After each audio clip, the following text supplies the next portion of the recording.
historic Coliseum in Los Angeles, California, the first sellout of the season to see longtime rivals, the Kansas City Chiefs and the Los Angeles Raiders, each team's playoff future in the balance on a gray and perhaps rainy day. And it's simple now with a win by New England over Chicago. It's win and you're in. The winner advances into the playoffs, and the loser is out. That's the kind of situation tomorrow. Well, the loser will be looking for consolation psychologically, and the winner, well, whoopee. It's a star-studded audience here at the Coliseum, and Kansas City will get the ball first. The Chiefs in white. Jeff Jager kicks it off for the Raiders. These long-standing AFL rivals. It figures to be smash mouth, and the opening kickoff is just that, as James Trapp makes the hit, and he is wobbly, and so is the kick returner Danon Hughes. Jim Gray joins us on the sidelines. Well, Dick, as you know, the tensions between these two teams run very high because of this rivalry. Well, during the pregame warm-ups, Arthur Whittington, an assistant coach for the Raiders, and Kurt Schottenheimer had a brief scuffle and an altercation. They had to be separated because the Raiders were upset that the Chiefs were punting where they were warming up. So in this long, storied rivalry, we've had about everything, but never the assistant coaches fighting. Dick? They're ready. 23-yard line. Marcus Allen, the former Raider, and he plows forward for a gain of nearly 6 to the 29. Joe Montana running the Chiefs offense. They need somewhere over 300 yards today to set a Kansas City offensive record. Montana, so this year thrown for over 60%, 15 touchdowns, only 9 interceptions, and has been protected well. Sacked but 18 times all year. One of the best records protecting the quarterback in the NFL. And Montana to throw on second down. Has a man open. Great catch, Willie Davis. And Davis is out of bounds at the Raiders' 45-yard line. And we welcome all of those of you who have been watching the Cleveland Browns close out the regular season with an impressive 35-9 win against the Seattle Seahawks. Dick Enberg with Bob Trumpy and Jim Gray. Welcome to the Coliseum.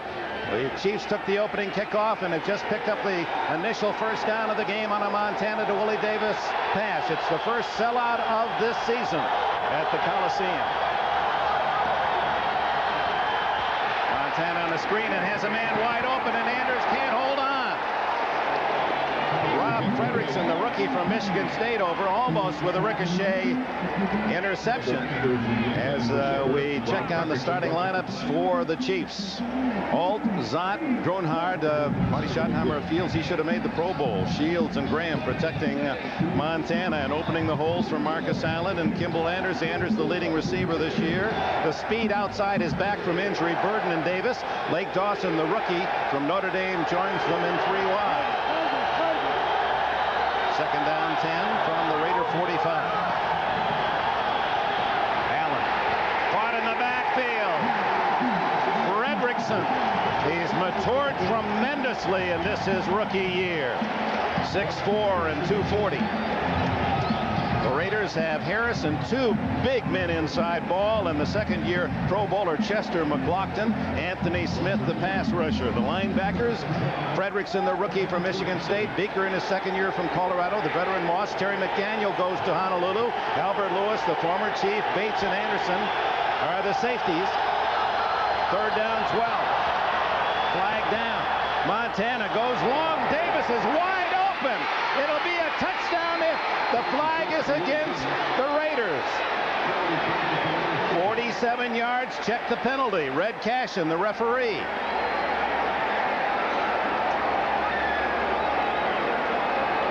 Somebody blew coverage on Willie Davis. Offside. Middle of the line by the defense. That penalty is declined. Touchdown. So the Kansas City Chiefs take the opening kickoff and strike quickly. A 47-yard scoring pass, Montana to Willie Davis. You see, McLaughlin was the guy who jumped off sides. Willie Davis runs the pattern against the nickel defense of the Los Angeles Raiders. Excellent pass protection by Kansas City, and Montana, hey, take your shot. Davis wide open. The safety did not rotate out far enough. Lynn Elliott adds the extra point.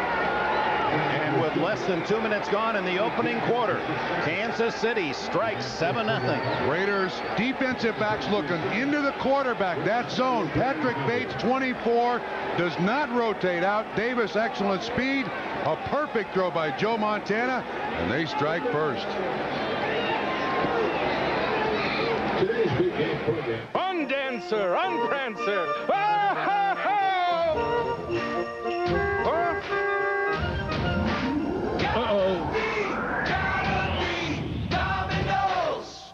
Nice deer. What was that? Santa, get with the program. It's Domino's new Buffalo Wings. Now, when you call for your favorite Domino's pizza, you can get a full order of tangy chicken wings for just $3.99. Beats milk and cookies. Domino's Buffalo Wings. This holiday season, remember, most ordinary credit cards charge interest from the moment you buy something, if you carry a balance as little as $1. So buy your presents with the new Optima True Grace card from American Express and get an interest-free grace period on each new purchase, even when you carry a balance. It's a jolly good thing. And keep recycling those old credit cards. I'm decorating my tree. Apply today. Call 1-800-4-OPTIMA.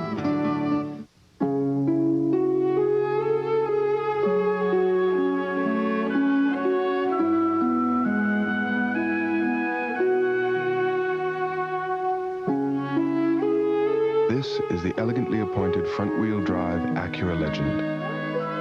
And to connoisseurs of classic automotive art, this is the dinner bell that says, let the feast begin. The new 1995 Acura Luxury Lease, available exclusively at your Acura dealer. Pride and joy of Central Arkansas. Willie Davis with his third touchdown, and the smiles are big on the Kansas City sidelines with less than 2 minutes after the kickoff. Dick, you seldom expect to be that wide open against the Los Angeles Raiders. Louis Aguiar, the punter, with Elliott having a sore leg, doing the kicking off for the Chiefs again today. A lot of speed, Ismail and Alexander Wright back for the Raiders. It's to the Rocket side. Breaks a couple of tackles and finally down at the 29-yard line. Let's go back to the touchdown. Dick, one of the great things about Joe Montana, when he sets up, watch the influence he has on the safety. Watch his head. Where is he? Looks outside, back inside, hold the safety, and then goes to Davis on the outside. He's trying to influence number 24. Patrick Bates will come into the picture here, 47 yards and a touchdown. I didn't think any score would be that easy today. So Davis has given the Chiefs the 7-0 lead, and now it's Jeff Hostetler and the Raiders' chance. They start from the 30. The Haas comes out throwing over the middle, complete. A gain of about 8 to the tight end, Andrew Glover. His 31st catch of the year. David Whitmore, former Giant, former 49er, makes the hit. Perry, Wisniewski, Pro Bowler. Mosvar, Gogan, and Strepanek are the offensive protectors of Hostetler. Tom Rathman. Harvey Williams, the ex-Chief, has had a terrific year, looking for 1,000 yards on the season. Brown, the leading receiver for the Raiders, and has a Raider record for wide receivers, 83 catches. Alexander Wright and Ismail, tremendous speed, has been well documented all season long. And Andrew Glover, the tight end, making the catch for a 9-yard gain on first down. And Williams. Across the 40, that'll be good enough for the first down. Williams gets 2. The Chiefs defensively, Neil Smith to the Pro Bowl. Joe Phillips and Dan Saliamua plug things inside, and Darren Mickle on the defensive right side. Derek Thomas, 6 years, 6 Pro Bowls. Simeon Manuski for Jameson. It's Collins and Carter. Carter goes to his first trip to Hawaii in the Pro Bowl. Whitmore and White at safety, and Mincy is the nickel. Neil Smith has had tremendous games against the Raiders. In fact, Kansas City enjoying that 9-1 edge against Los Angeles. Williams juggles the toss and then vaults across the 45-yard line. William White up to secure the tackle. And Dale Carter was down submarining, and he limps off. Initial stages of this game with these two opponents with their long history. There's Carter on the sideline. There's a lot of jabbing going on here. Kansas City landed the haymaker hook, but there's a lot of feeling out here. Very slow in the initial stages of this game. Hostetler with both backs in the pattern. Throw to Rathman, broken up by linebacker Minuski. Played for Minnesota, Washington, Kansas City out of Colgate. Dick, this ball kind of floated by Hostetler. Didn't really put a lot on it. He had pressure, but from behind the offense, you're going to see Rathman release on what's called the circle route. And kind of puts a little arc on it, and that just allows Minuski to get there to knock it away. Meanwhile, they work on Dale Carter's left knee, it would appear. He's their best coverage corner.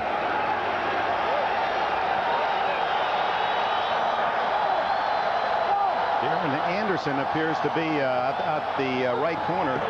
He didn't get it off. That'll be 5 yards on the delay of game against Hostetler.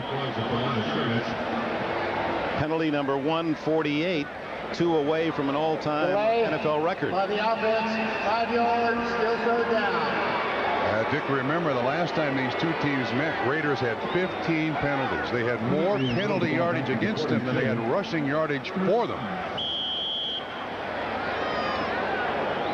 It'll be now 3rd down and 9.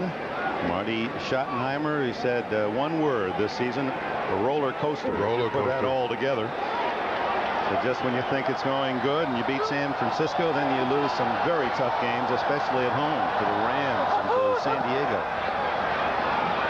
Hostetler down the middle has a man, Glover, and he can't hang on. Andrew Glover in a crowd of Chiefs had it for a moment and then belted by Charles Mincy. And Dick, that ball went right through the hands of David Whitmore. 41 was right in front of the tight end. There you see 41. He's got coverage on the tight end, Glover, 87, releasing off the line of scrimmage. Now watch this ball go right through Whitmore's hands. And that little bit of a tip just made it tough for Glover to make the catch. Damon Hughes trips back to the 20 as Jeff Gossett was kicked for over 25 miles in his punts in the NFL since he broke in 1980. Veteran from Eastern Illinois lifts one toward the near sidelines. It bounces into the end zone and the touchback for Kansas City. A net of 38 yards. When we come back, the Chiefs with a 7-0 lead will be at the 20. Soft leather, fine wood, acoustic perfection. Front row seats. The experience of beautiful music has always been enhanced by a rich atmosphere. Acura. Some things are worth the price.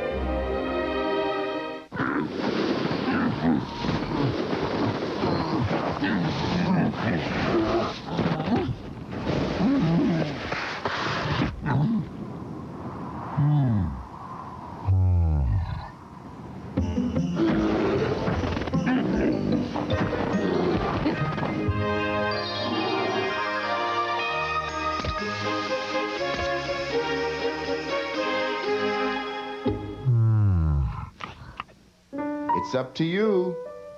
All you have to do is brush your teeth. No brush, no story.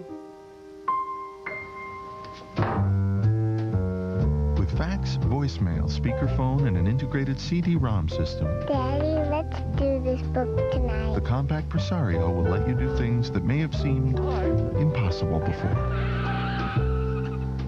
She brush?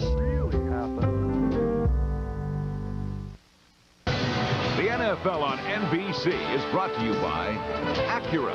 Some things are worth the price. By Energizer batteries. Still going. Long-lasting Energizer batteries keep going and going.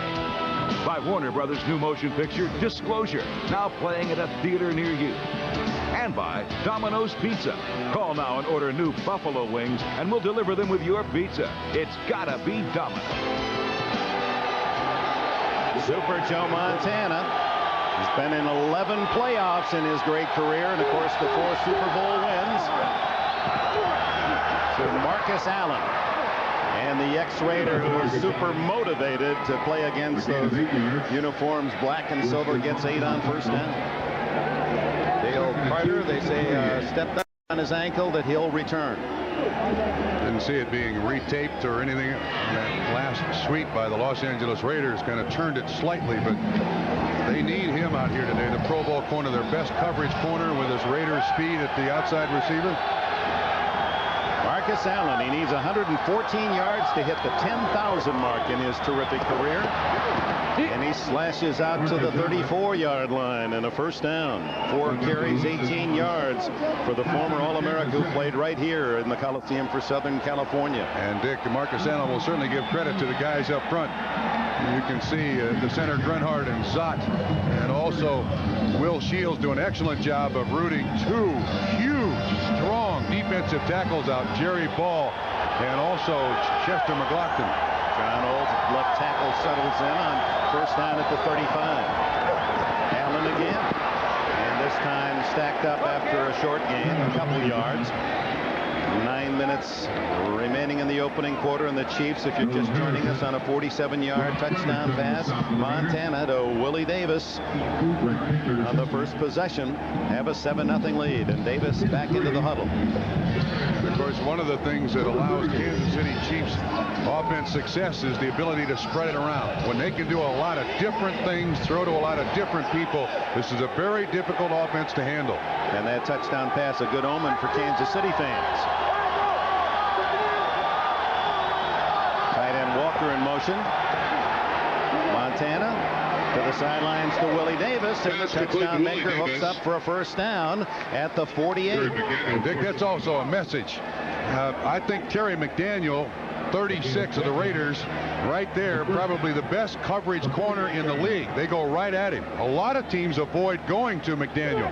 Again, Raiders going with zone, but the Chiefs saying, look, we're going to throw it anywhere we want. McDaniel has been to the Pro Bowl the last 2 years, and again this year with 7 interceptions.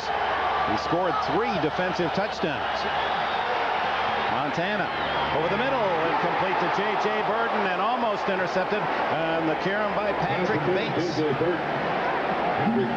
Timing is a big part of this Kansas City so-called West Coast offense. 1, 2, 3, 4, 5. Joe sets, hitch step, throws. Excellent coverage by the Los Angeles Raiders. Burden should have had that.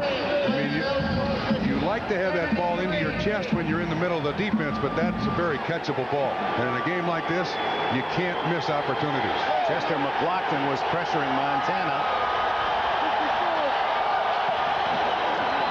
Second and long, they give to Allen, doesn't fool the Raiders. Gain of only 2. It'll be 3rd down and 8. He slipped a little bit just as he got out of his stance. Rained earlier here in Los Angeles.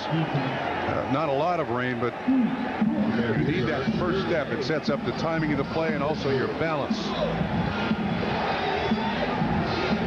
As he comes to the line of scrimmage here, and he kind of slips there a little bit, loses his stride, makes an easy tackle for the Raiders.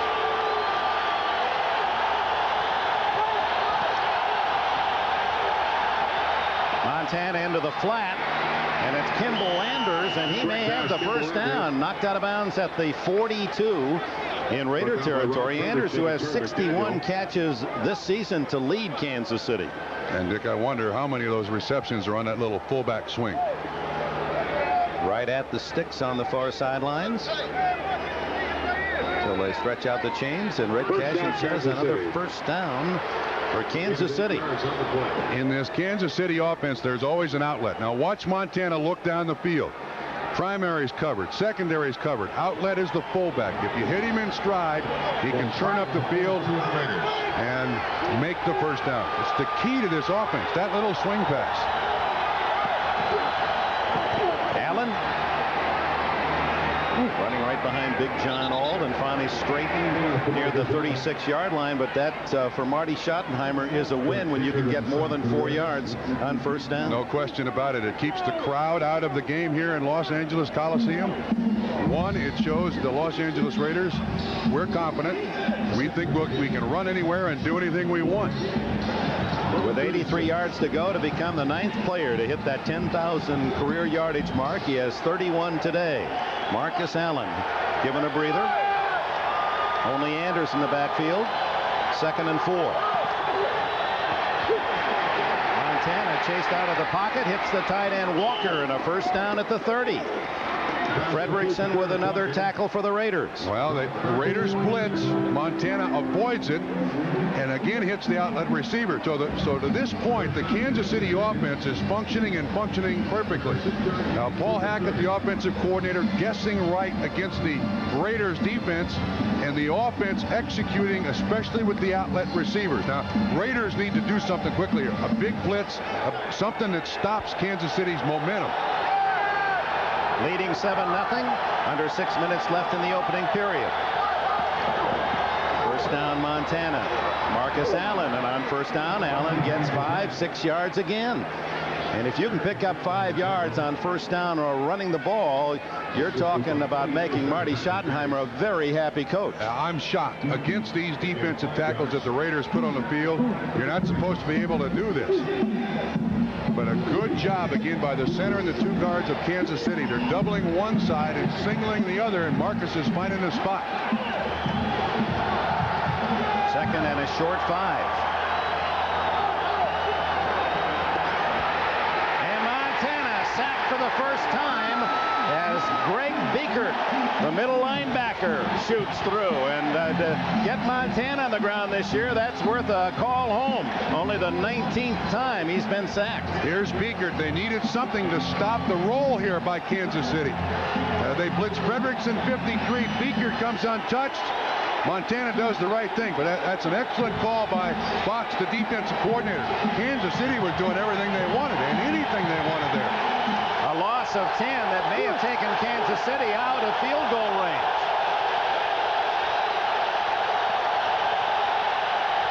Flag down, and Montana has to throw it away as Anthony Smith was in his face. Let's check the yellow flag.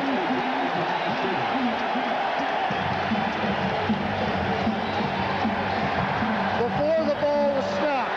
Ball start, number 76. 5 yards, still 3rd down.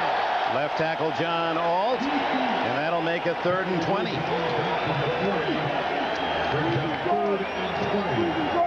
Everywhere now, these offensive tackles, they have to worry about getting off on the snap.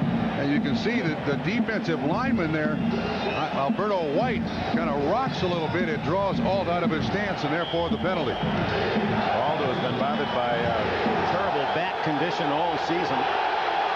Missed several games.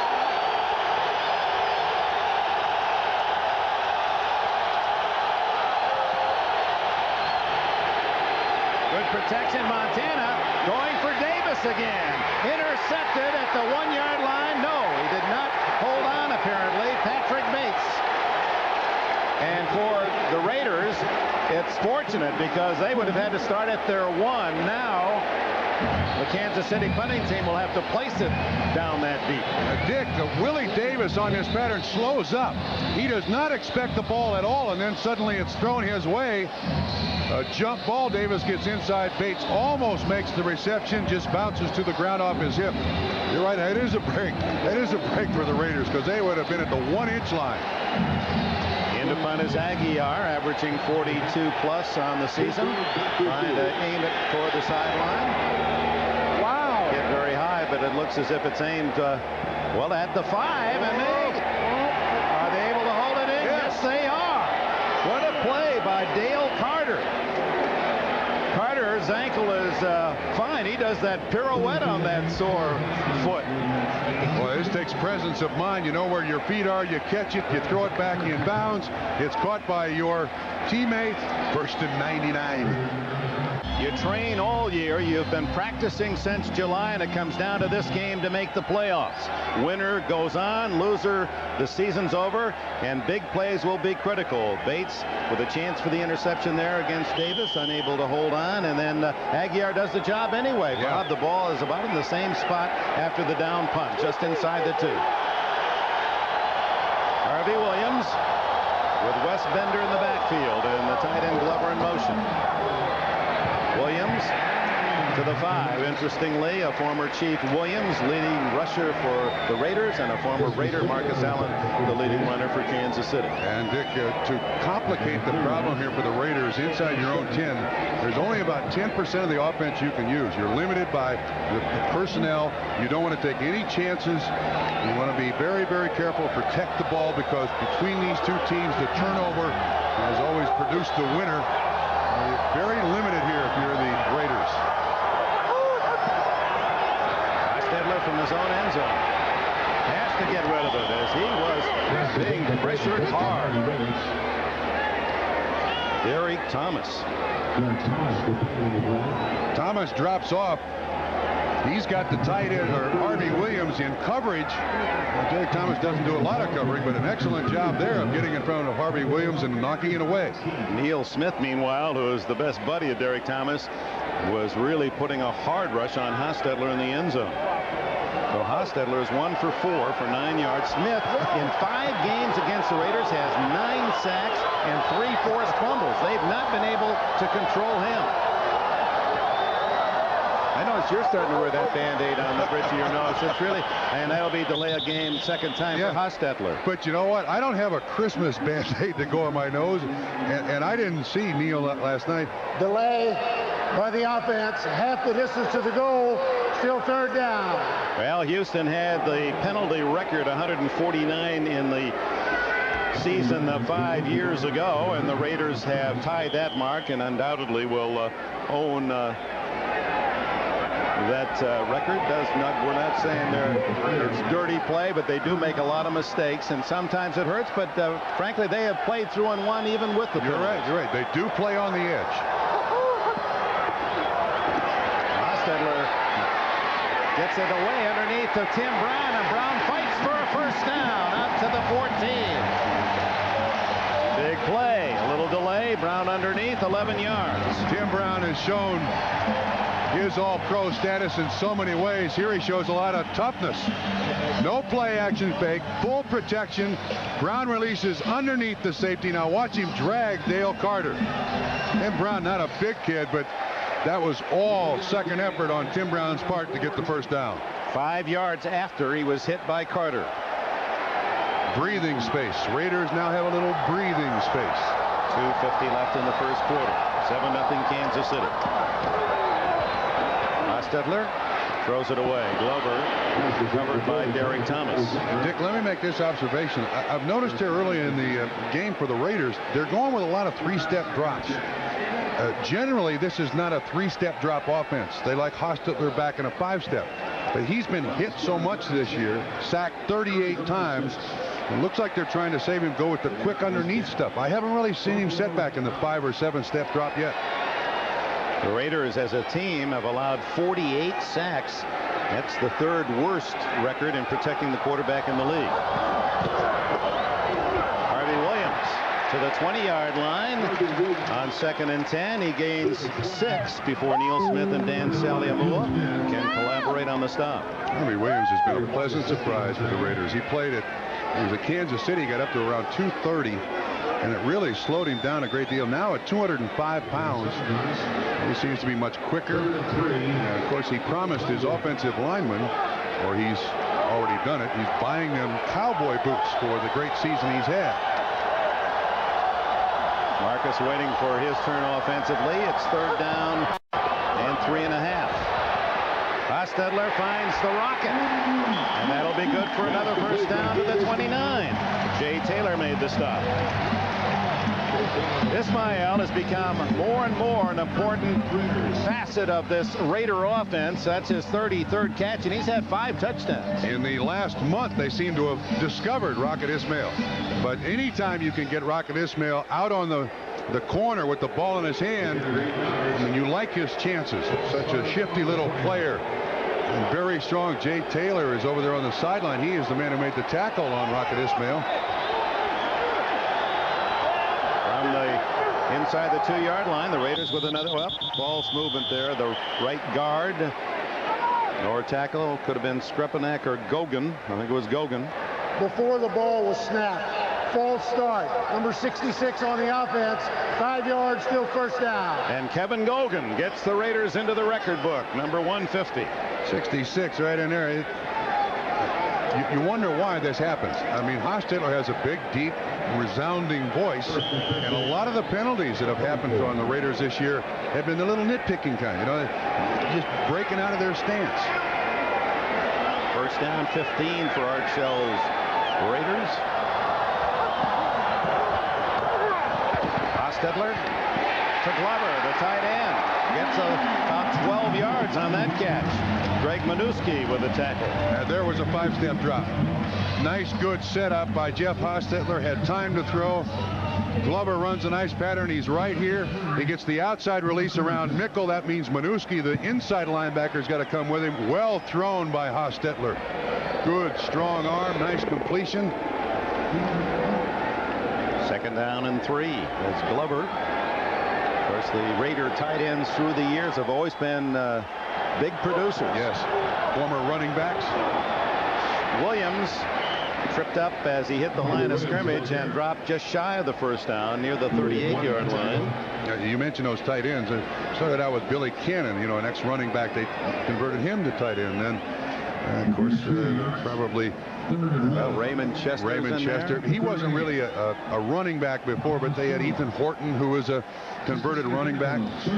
They thought about Nick Bell, making him a tight end, but got hurt in camp. Glover is a former track athlete at Grambling. Final seconds of this opening quarter.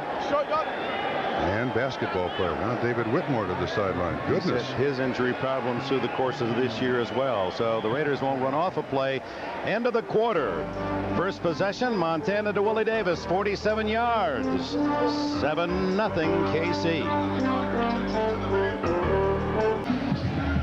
Welcome back to the Coliseum in Los Angeles. No rain since the game started. 7-0 Kansas City as we go to the second quarter with Bob Trumpy, Dick Enberg, and Jim Gray on the sidelines. And I know it's a big game. You start to shake about 2 hours. I thought we were going to have one of those quakes here the way you were bouncing around. Well, I do like the pace, but I can't think of two teams in the AFC, maybe the NFL, that I'd rather see in a make-or-break situation, win and you're in, lose and you go home and watch, than these two teams because of their history. I mean, it's on grass. It's overcast. It's not going to be hot. I think this could end up being one of the best games these two teams have played. We get a chance to sit here and watch it. That old bowl of spaghetti, that's the playoff picture, starting to clarify itself with the scores today. David Whitmore will go to the locker room to be attended. And as we open the second quarter, third and long yard, let's see whether that's against the Chiefs as they move before the snap. Nope. False start. Left tackle, 5 yards, still third down. Gerald Perry. You know, watch the left tackle. His helmet will move right here. But you have a feeling that this happens so often that opponents go to the line of scrimmage and they might yell out a relative. Richard. And that offensive line will jump off sides and they'll get another penalty on the Los Angeles Raiders. Hey, whatever slight advantage you can get in a game of this magnitude, you will gladly take. Certainly changes your strategic thinking. Goes from 3rd and 1 to 3rd and 6. Rocket to the right. Brown slot left. And Hostetler changing his play. Ducks away from trouble and finds Tim Brown at the 50. 17 more for the Raiders. Quite a drive that started back inside the 2-yard line. Of course he finds Tim Brown. Last time these two teams met, the Raiders had 17 completions, 11 to tight ends and running backs, the other 6 to Tim Brown. He was the only wide receiver to catch a pass in that last game. So reliable. Has Jeff Hostetler's confidence, runs accurate patterns, and can certainly catch the ball. And Hostetler's mobility in the pocket helping to buy some time. First down, dumps it off underneath, and Harvey Williams gets 5 to the 45. Raiders' first visit in Kansas City territory today. Aerial pictures are courtesy of the Goodyear Blimp Eagle, based in Carson, California. That's a sellout. They have redefined the capacity at the Coliseum. You see all the gray open areas. Those are all locked off, and so it's 67,000 is the capacity, and it's the first sellout of the season for the Raiders. Star-studded crowd. Second down 5. Hostetler. Brown, one-handed catch. Tim Brown. Oh, my.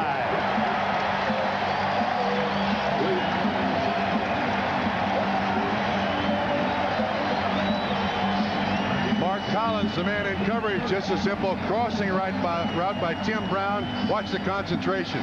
Keeps his eyes on it, brings it in. Still trying to make a bigger play. 3 today, 86 on the season for Tim Brown. Look at the reflexes. Man, sticks that hand up there.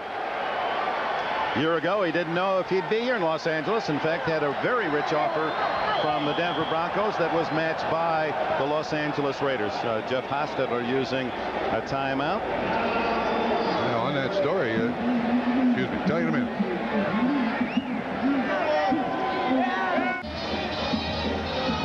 When you're in, and Kansas City leads 7-0 early in the second quarter. A reminder, Tuesday, NBC's great night of comedy to help you recover from the Christmas weekend. Don't miss Wings, and Gene Wilder and Something Wilder, Frasier, and a special Tuesday episode of the new hit Friends. It all starts Tuesday night at 8, 7 Central here on NBC.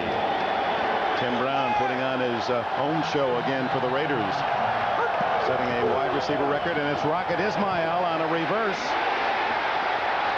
And it gets a few, but not what Los Angeles had hoped for, as the Chiefs not caught leaving home. Yeah, you hope that you trick the defense, but you'll watch 51 Minuski. He sees it when the guard pulls Wisniewski. And there's a lot of help out there. Charles Mincy and also White. You're right. That's designed for a big play. First down yardage. Didn't get it. Gain 5. Neil Smith working on his rib cage. And meanwhile, we got to report that safety David Whitmore of Kansas City. Questionable. He injured his right ring finger. Second and 5. Williams twisting for 3. It'll be third down and 2. Dick, you mentioned Tim Brown. You know, he'd be here last year, and I told us yesterday when we went to the Raiders practice, he stole or took both of his home and away jerseys with number 81 on. He said, I wasn't sure I'd be back here, and I wanted them as a memento of my Raider years. Yeah, my Raider years. He said, but I'm wearing them. You know, same one. The Raiders matched the $11 million 4-year deal offered by the Denver Broncos. So the Broncos then went after the Chargers Miller. Inside and right to the sticks goes Harvey Williams. Greg Minuski led the defensive charge. It's a first down. Yeah, Dick, this is an impressive drive by this Raider team. Remember, it started inside the 1-yard line. Inside the 2-yard line. They've done an excellent job being very conservative. They've made the big third down conversions. Good hard running there by Harvey Williams, and another third down conversion for a first down. That brings up the 15th play of the drive. First down at the Kansas City 25. Rocket to the right. Brown to the left. Rathman and Williams behind Hostetler. And Hostetler sacked for the first time. Derek Thomas and Tracy Simeon. Thomas began his career playing for the Kansas City Chiefs, and his first game was against Gerald Perry, number 71, and also Rathman helps on the pass protection there. You can't assign Tom Rathman to Derek Thomas. Rathman is an excellent player, but you got to put a big hat on Derek Thomas. Gerald Perry. Thomas, who had 10 sacks coming in and 5 forced fumbles. And, of course, Marty Schottenheimer loves that turnover table. They win one on the positive side, and Neil Smith offside. Free play for Hostetler, and they run him out of bounds inside the 35-yard line. The Chiefs' defense very late getting on the field. They weren't really in the proper alignment there.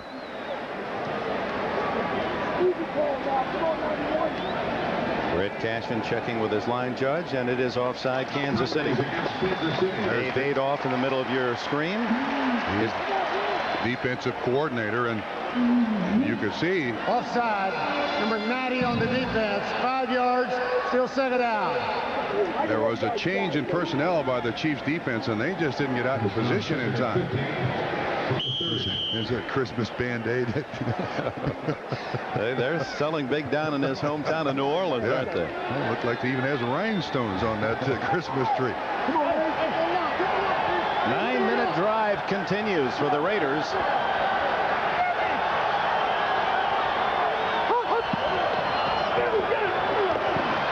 Hostetler and Dale Carter will pick up a penalty.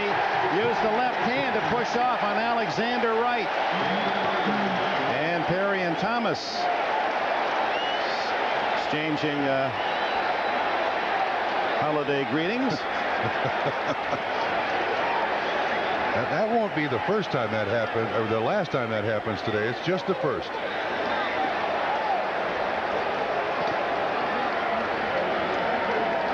So the interference will bring a first down to the Raider camp. Pass interference. Number 99 on the defense. First down. The throw to Alexander Wright is amazing. He hasn't gotten many reception attempts, as you see Derek Thomas and Gerald Perry. First time these two guys met each other, Derek said, I didn't think I'd play in the league. Perry pushed him all over the field when he was playing for the Denver Broncos. First down at the 24, trailing 7-0. 10 minutes remaining in the first half.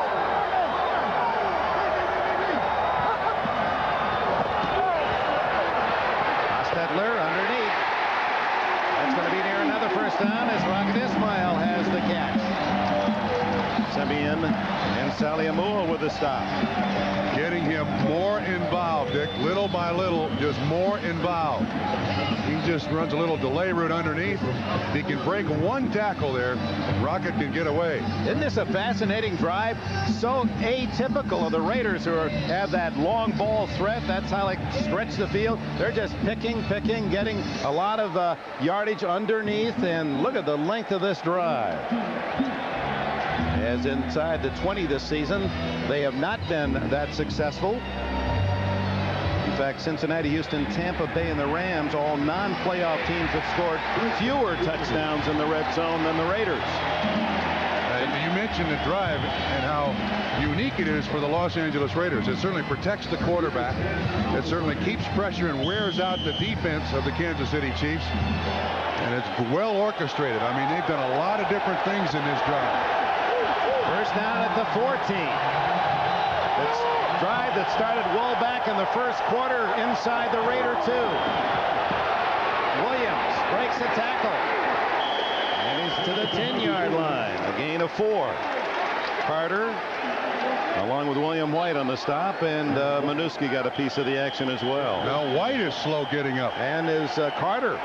White is looking at his left forearm, wrist, not really sure. Carter still down on the ground. Whitmore already being x-rayed. White appears to be okay. Carter, who was shaken earlier, is slower getting to his feet. As the play comes out, there's Dale Carter. And White, looks like White was hit by his own man, 51 Minuski, on the left forearm as they're both trying to make the tackle.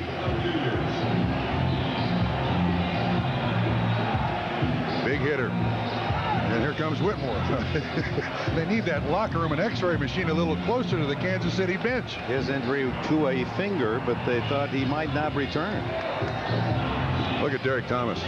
This drive has an effect later in the game. You know, when you expend so much energy on a 15, 16, 17, 18 play drive, the end of the game, there's just nothing left in your gas tank. 17 plays, nearly 10 minutes the Raiders have had the ball. They've gone 88 yards to the 10 of Kansas City, trailing 7-0. You see the sports arena off in the distance behind the Coliseum, and there are some reports that this could be, for the Raiders, their last game in the Coliseum. Talk about moving elsewhere. One of the thoughts is a new stadium to be built at nearby Hollywood Park, near the Los Angeles Forum in Inglewood, California. Where is Hollywood Park? Which direction from here? Can you tell me? From this angle, let's see. It would be off the picture to the right. Down that way? In the same general area? Oh, our blimp accommodating us, and with the gray skies today, the Hollywood Park is almost adjacent to the Los Angeles International Airport. That'll give those of you who have flown in and out of LAX here in this city some idea. A little foggy, but Dick, I will certainly take your word for it. The fact that Hollywood Park is in that general direction. 2nd down and 6. Incredible drive considering the Raiders' reputation. Williams to the short side and knocked out of bounds at the 6-yard line. That'll be about 1.5 yards shy of a first down. Tracy Simeon from his middle linebacker position over to make the stop. And look how slow Kansas City's getting back to the huddle. I mean, 18 play drives covering 10+ minutes. In fact, where are you out? You can't recover from this in a football game. I don't care how good a condition you're in. You're just not prepared for an 18-play, 11 or 12-minute drive. Marty Schottenheimer makes 4 player changes. 3rd down, short 2.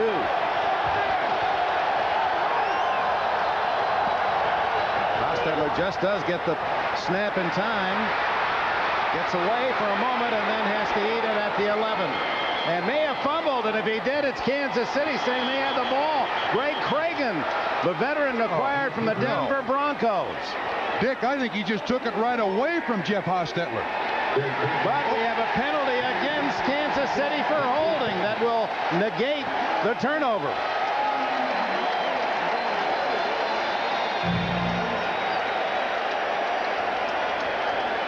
So Hostetler searching for an open man, finally sacked, and apparently had fumbled it away, but the call is holding against the defense. Holding, number 41 on the defense, half the distance to the goal, first down! I guess that ring finger isn't bothering him that much. He's strong enough to hold. David Whitmore. 1st and goal at the 3. How about that for a turnaround? Almost a fumble the other way after an 18-play drive and no points to 1st and goal now for the Raiders. Now that would have taken the sap right out of the tree, wouldn't it? Absolutely. To have a long drive end that way. Instead, the Raiders with a chance to tie it. 4 shots from the 3-yard line. Williams gets maybe a half yard. Good submarining effort by the Chiefs line, and Derek Thomas and Darren Mickle there for the stop. Well, this is, if you're a Raider fan, you've got to go for the touchdown here. I think Art Shell, no matter what happens with this long a drive, 3 points is not going to reward this team enough. I mean, this is 4-down area. You have to reward them. 8 minutes left in the first half. 20th play of the drive.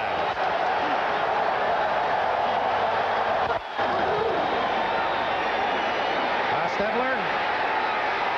Ooh, batted around in the end zone, incomplete.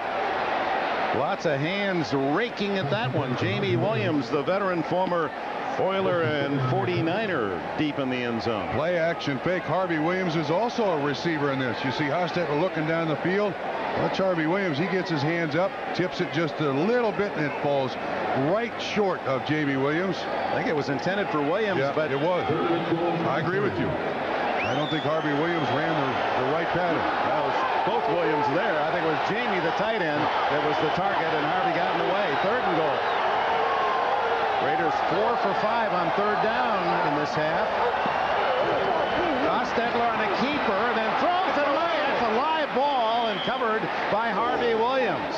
What was that? Hostetler in a playground scramble, trying to get something more than a field goal out of the drive, almost threw the ball to the Chiefs. This is going to be an option. There is no question about that. That's going to be an option. And Derek Thomas disrupts the play, and Jeff Hostetler almost throws it away. Loss of 9, and here's Jeff Jager, who has kicked 9 in a row. Oh, what a disappointment for the Raiders. Jeff missed a couple of key field goals in the loss at Kansas City, 13-3, this from 30. drive that seemed to last half the afternoon ends in 3 points for the Raiders. The NFL on NBC is brought to you by Domino's Pizza. Call now and order Domino's new buffalo wings, and we'll deliver them with your favorite pizza. But it's gotta be good. It's gotta be Domino's. Well, it's not often you'll have 95-yard drive. They went from their own 2 all the way to the Kansas City 3 and get only a field goal. Yeah, Dick, for the effort the offense put forth on that drive, major disappointment. Yeah, you got the 3 points. Major disappointment. 7-3 Kansas City with 7 minutes remaining in the half. That was a 22-play drive, officially 86 yards because they lost the yardage on the lateral. 12 minutes and 14 seconds. They had the ball almost a full quarter. Jager's kick to Danon Hughes at the 10. And the former baseball outfielder does not get to the 20-yard line. Here's Derek Thomas. He blows up the play on the option. Why this play is called on here is beyond me, but there is no question that this is set up to be an option. Hostetler tries to make the best of it, almost makes a major mistake. Penalty on the kickoff return against the Chiefs that will take them down probably inside the 10-yard line. Holding during the return, number 53 by the receivers. Be a 10-yard penalty, half the distance to the goal, first down.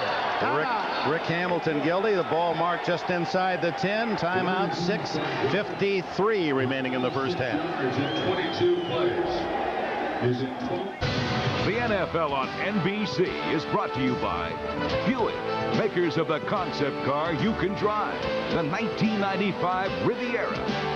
By Compaq. Look for the new Presario computers for that small business you call home. By AT&T. We help put your world within reach. And by RCA, changing entertainment again. Built in the early 1920s, the Coliseum in Los Angeles, the scene of so many important athletic events, home of several professional football teams, Rams, Raiders, LA Express, the LA Dons. Marcus Allen on first down, out to the 14-yard line, a gain of 5 before Anthony Smith and Greg Biekert can make the stop. Now Kansas City's offensive responsibility here, give their defense a long rest. You got to set up for the rest of this game here, make sure your defense is still there and functional in the fourth quarter when they face a 12-minute drive, 22 plays. The defense has got to sit over there on the sideline for quite a while to recover.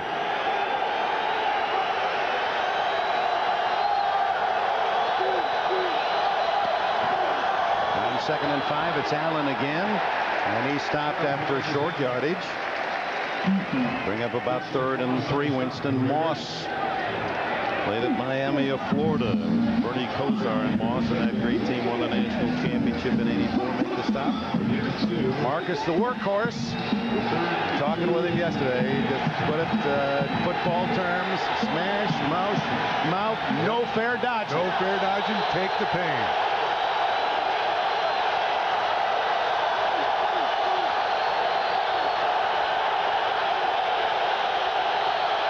Third and 3. Montana. A little roll and the throw to the fullback Anders, and that appears to be good enough, or it's going to be close depending on the mark. At the 20, it would be a first down if indeed he hit the 20-yard line. Another set of downs for the Chiefs. A very conservative call here by Kansas City. Inside their own 20 and 30, they go to the little underneath stuff. Take no chances whatsoever. Anders does a good job of hanging onto the football and picking up the first down. Generous mark. Very generous. Yard away from the century mark for Montana. Allen. And they are consistently running on first down and have enjoyed good success to the 23-yard line. As in comes the rookie Greg Hill, who's the #1 Chiefs pick out of Texas A&M and has contributed 523 yards rushing this year, just under 4-yard average.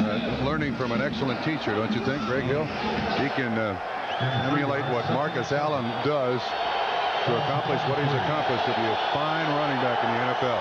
In your dreams to be drafted on a team where you can learn from a Marcus Allen. Hill gets only 2.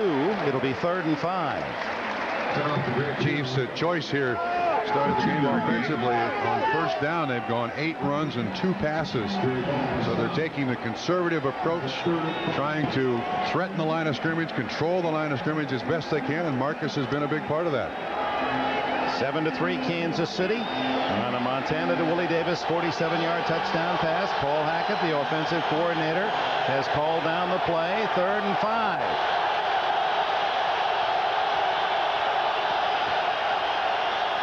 Montana on the slant, good for a first down to the 34. The veteran Eric Martin, acquired after the season began from the New Orleans Saints, who had released a 9-year veteran. That's his 551st catch. Watch this big body, 215 pounds inside line of Washington. Good strength. All he's looking for is enough for the first down. No big play here. Just throw it in my chest. I'll catch it. We'll take the first down. Boy, another injured defender for Kansas City, Sally Amua, limping off. First down.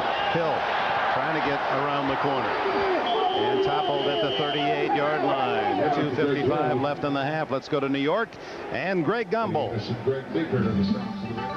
All right, Dick, in San Diego, after a Pittsburgh field goal tied the game at 3, this is rookie Andre Coleman. Second time this season he's done this for the Chargers. 90-yard kickoff return. This battle of division champion takes a turn towards San Diego. The Chargers lead at 10-3, just over 4 minutes to play in the first half. Dick? All right, Greg, the rookie from Kansas State with a big return for the Chargers. Here it's the veteran Montana leading Kansas City, and Hill, the rookie, to the 40-yard line. A gain of just a little over a yard. It'll bring up 3rd and 4. That's fine. 3rd and 4. For Joe Montana in this offense, they got a lot of stuff in the books for 3rd and 5. They'll take that. He'll let the clock tick down to the 2-minute warning. So as expected, low scoring at the Coliseum. Winner goes on to the playoffs. It all begins at 3:30 tomorrow afternoon Eastern Time. Vlade Divac of the Lakers. They've won 12 of the last 15. Seattle, Denver, and the Knicks and Bulls tomorrow on NBC. Montana on 3rd down. Underneath he goes. And drilled as Anders shy of the first down. Terrific pursuit by the Raiders to deny. And it was James Trapp who made the hit on the opening kickoff, who finished off the tackle. Kimball Anders runs all the way around the offensive formation and making himself a receiver. Slips up through the middle. A little crowd up there. Watch. There's the pressure on Joe Montana. Nolan Harrison right in his chest. But Anders makes a nice catch. But James Trapp, again, pressure on Joe Montana. James Trapp, a big hit to deny the first down. Tim Brown back to return the punt of Aguiar with 1:15 left in the half. The Raiders did not use a timeout. They've spent one earlier, remember. Brown, ever dangerous, to the 26-yard line. Tackled by Tommy Stowers, who was just activated by Kansas City. And we have a timeout. 40 yards on the punt by Louis Aguiar. Welcome back to Los Angeles as we look down at the Coliseum. One of the world's most enduring symbols, the Goodyear Blimp Eagle, has been providing the beautiful aerial pictures today. Boy, you see all those houses down there. You wonder how Santa services all the requests. Boy, is he going to be busy tonight. I understand they've already picked up a little blip on their radar. Is that right? Yeah, up at the North Pole, I guess, a time difference. They're getting ready to make the big move. He has his ways, doesn't he? Dreams come true tonight, and for these two teams, it will not be a very happy Christmas Eve for the loser. They're out of the playoffs. The winner advances.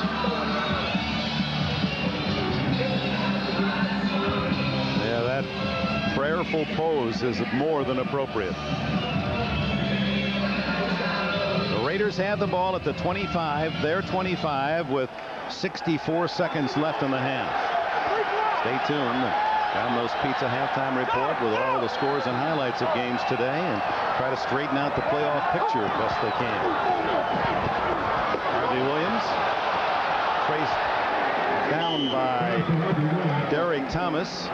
Thomas looking for one of those strip jobs there. You could feel the crowd starting to pick up as if to shout to say, watch out, he's coming behind you. Here's Derek Thomas coming from behind. Harvey stops dead in his tracks. And then Derek Thomas at 238 pounds has the ability to catch up and almost strip that ball away. 37 seconds left, and Hostetler down the field, and he's got a man open, the tight end. Andrew Glover all the way to the 45-yard line. And time called with 32 seconds left. So now Hostetler has a couple of plays with which to try to get into field goal range. Here's the matchup, Whitmore and Andrew Glover. Whitmore, not a very good coverage player, a good tackler. Fine throw by Hostetler, nice catch by Glover.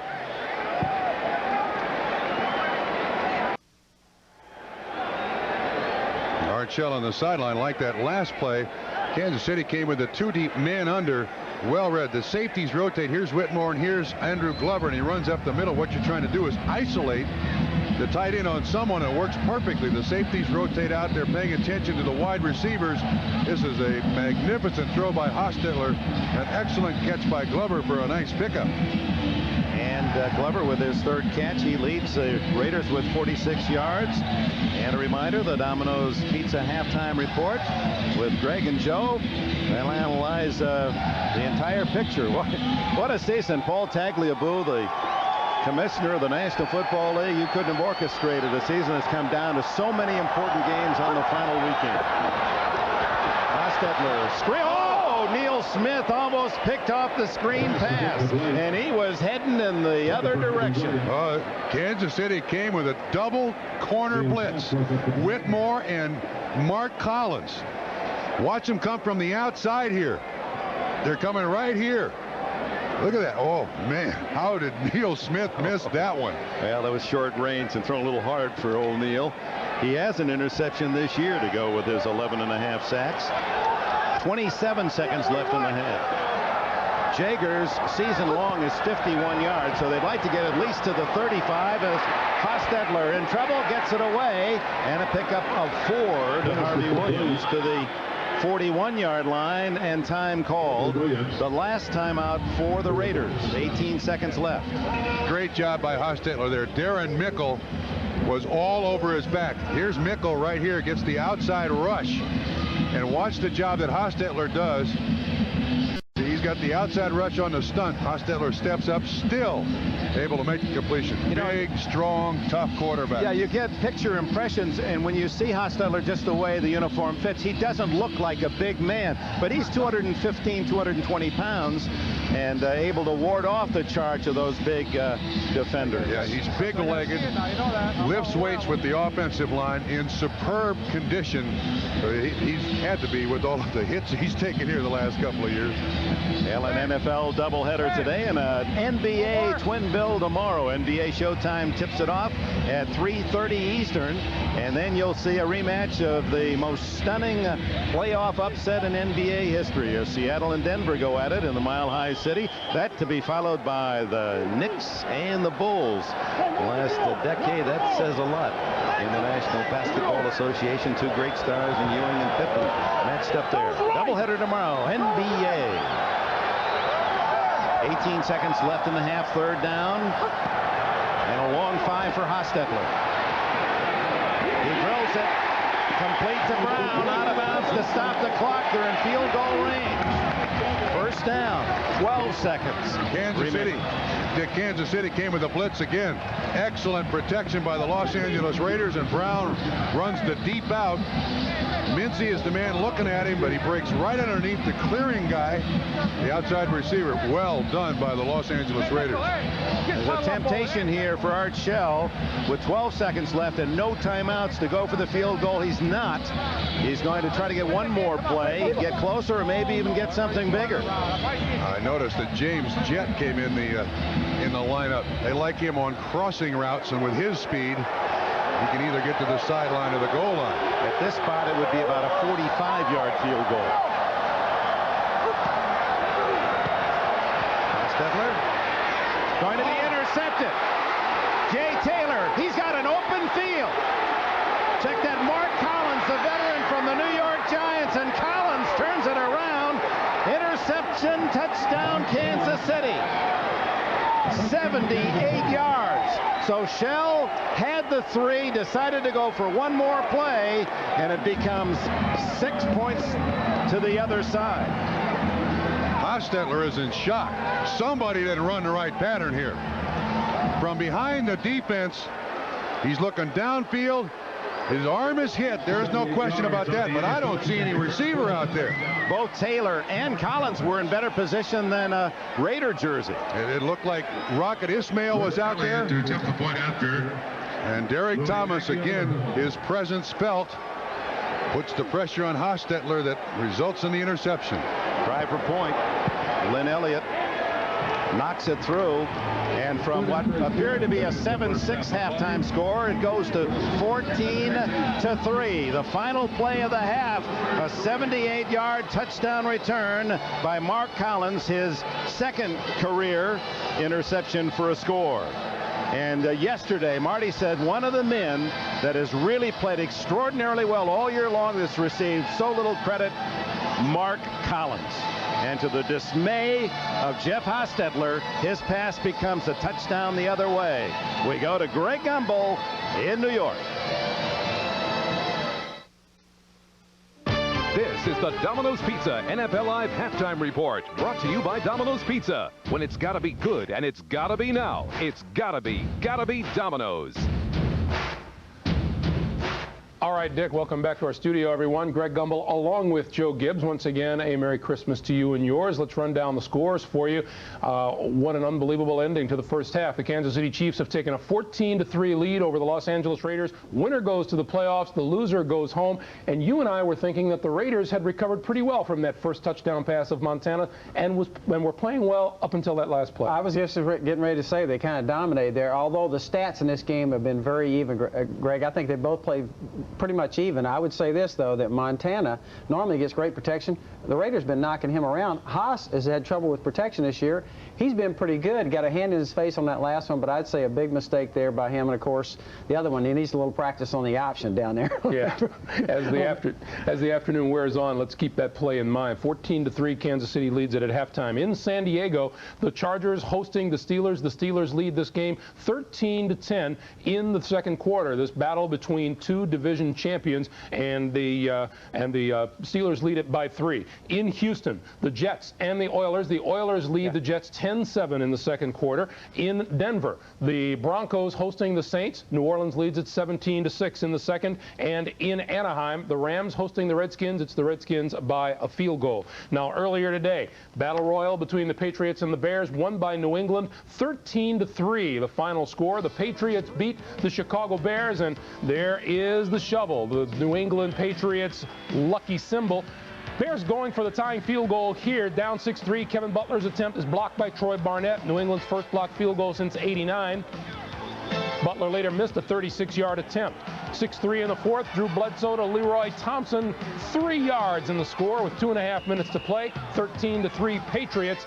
And it's pretty traditional in New England now. Bill Parcells doused as the Pats celebrate their first playoff appearance. Here's Bill Parcells after the game. Just told him I was proud of him and that I'd had my butt kicked in this stadium a couple of times, and I was grateful that they could help me feel a little bit better about coming here. I've said all along I'd give anything to be in this position today. And, I never thought I'd see it happen based on the way things had gone the last 5 or 6 years. But, we've been able to hang together. We got a long way to go, but we're no longer the doormats of the league. Doormats, they are not. Their first playoff appearance since '86. 5 places clinched in the AFC. The sixth team will either be the Raiders or the Kansas City Chiefs, whoever wins the game that's in progress. Now, Joe, one thing about this game, it wasn't a typical Patriots win. Bledsoe wasn't throwing the ball with great success all over the field today. No, it wasn't. Before we get to the football, they're getting better at the Gatorade bath. Yes, they are. They missed him the first week, Parcells. I'm glad he's getting that now. I'd say this, really. The Bears probably have one positive, and that's defense. They play extremely good defense going into the playoffs. I'd say that really the Pats only have one negative, and that's rushing the football, and they did a better job of that today. Yeah. And I'd say they got Bledsoe which is big, big plus. I think one of the best young quarterbacks I think I've seen. Yeah, New England hits the playoffs with a 7-game winning streak. They win at 13-3. In Cleveland, the Browns over the Seahawks 35-9. The Browns will host a wild card game in the first round of the playoffs. In the Meadowlands, the Giants beat the Dallas Cowboys today 15-10, but the Giants are eliminated from postseason play. The Cowboys started Troy Aikman in this game, but Dave Brown, the story here, over the middle to Mike Sherrard, turns it into a 49-yard touchdown. And Mike Sherrard's going to play Santa Claus at the end of this. Up the steps and a football for some lucky fan. The Giants win at 15-10, but results later on eliminate the Giants from postseason play. But they finished the season with a 6-game winning streak. Not a bad job by Dan Reeves and company. In Tampa, Green Bay secured its position in the postseason, 34-19 over the Bucs today. And Mike Holmgren's Packers needing a win for a playoff spot. Brett Favre and Sterling Sharp connected on 3 touchdown passes today. This one, 22 yards to give the Packers a 21-6 lead. Sharp's third, his league-leading 18th of the season, set a Packers team record. Favre broke a club record with his 33rd of the year. The final was 34-19. Here's the NFC playoff picture. San Fran and Dallas with the first-round byes, and then 4 teams out of the NFC Central. Arizona, a loser at Atlanta today, and the score there was 10-6 in favor of the Falcons. Buffalo and Indianapolis, the Colts win it by a score of 10-9. And in Cincinnati, the Bengals tie it with a field goal with 3 seconds to play and then win it as time expires on a Pelfrey 54-yarder. The Bengals over the Eagles 33-30. And we'll send you back to the Coliseum for the second half of the Raiders and the Chiefs after this and your local news.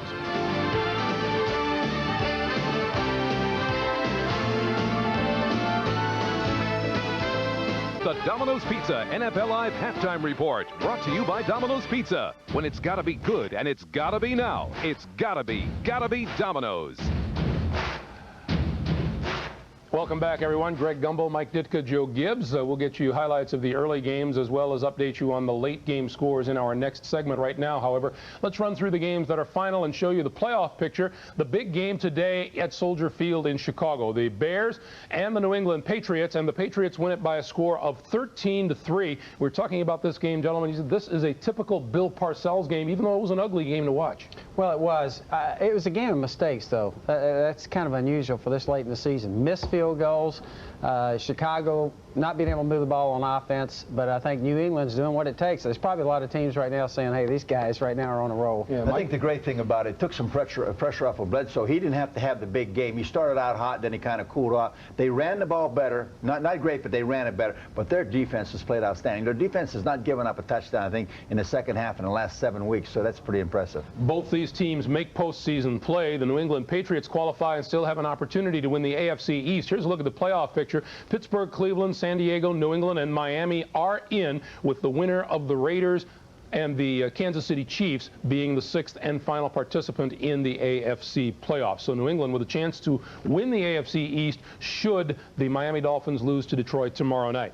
In Cleveland, the Browns guaranteed themselves to be home hosting a wild card playoff game. They beat the Seattle Seahawks today 35-9. At the Meadowlands, the Dallas Cowboys started Troy Aikman, then replaced him early in the first half with Rodney Peete. The Giants won it by a score of 15-10. And the New York Giants were then eliminated from possible postseason play because the Green Bay Packers went down to Tampa and beat the Bucs by a score of 34-19. The Packers are hitting the playoffs on a roll. They have won 3 straight, and they still have an opportunity to win the NFC Central Division. Here's a look at the playoff positions in the NFC. San Francisco and Dallas have claimed their respective divisions and have a first-round bye. Minnesota, Detroit, Green Bay, and Chicago all from the NFC Central, and there will be no surprises in this playoff scenario, will there? Well, these teams have all played each other. I mean, right now it doesn't favor Chicago because they lost twice to Minnesota, they lost twice to Green Bay, and they split with Detroit. So they got a rough road to hoe, but still they know the teams. They ought to be able to play them pretty darn good. Yeah, what do you think, Joe? Well, I think, first of all, to get 4 in one division in there is very unusual, and I think it takes something a little bit away from the playoffs. I know I hated to play that same team again, but hey, they're in, and I think they've earned their way. Yeah, if we're just going to invite the NFC Central to the postseason, should have done it earlier in the year. Arizona and Atlanta playing down in Atlanta. The Falcons won it by a score of 10-6, stopping the Cardinals at the goal line on the final play of the game. The Cardinals eliminated from any postseason possibilities. Buffalo and Indianapolis. The Colts beat the Bills by a 10-9 score, and Indianapolis finishes at 8-8. The Bills at 7-9. Philadelphia at Cincinnati. Remarkable finish. The Bengals tied the game with a Doug Pelfrey field goal and then won it as time expired on another Pelfrey field goal. And our NFL Live halftime activities will continue.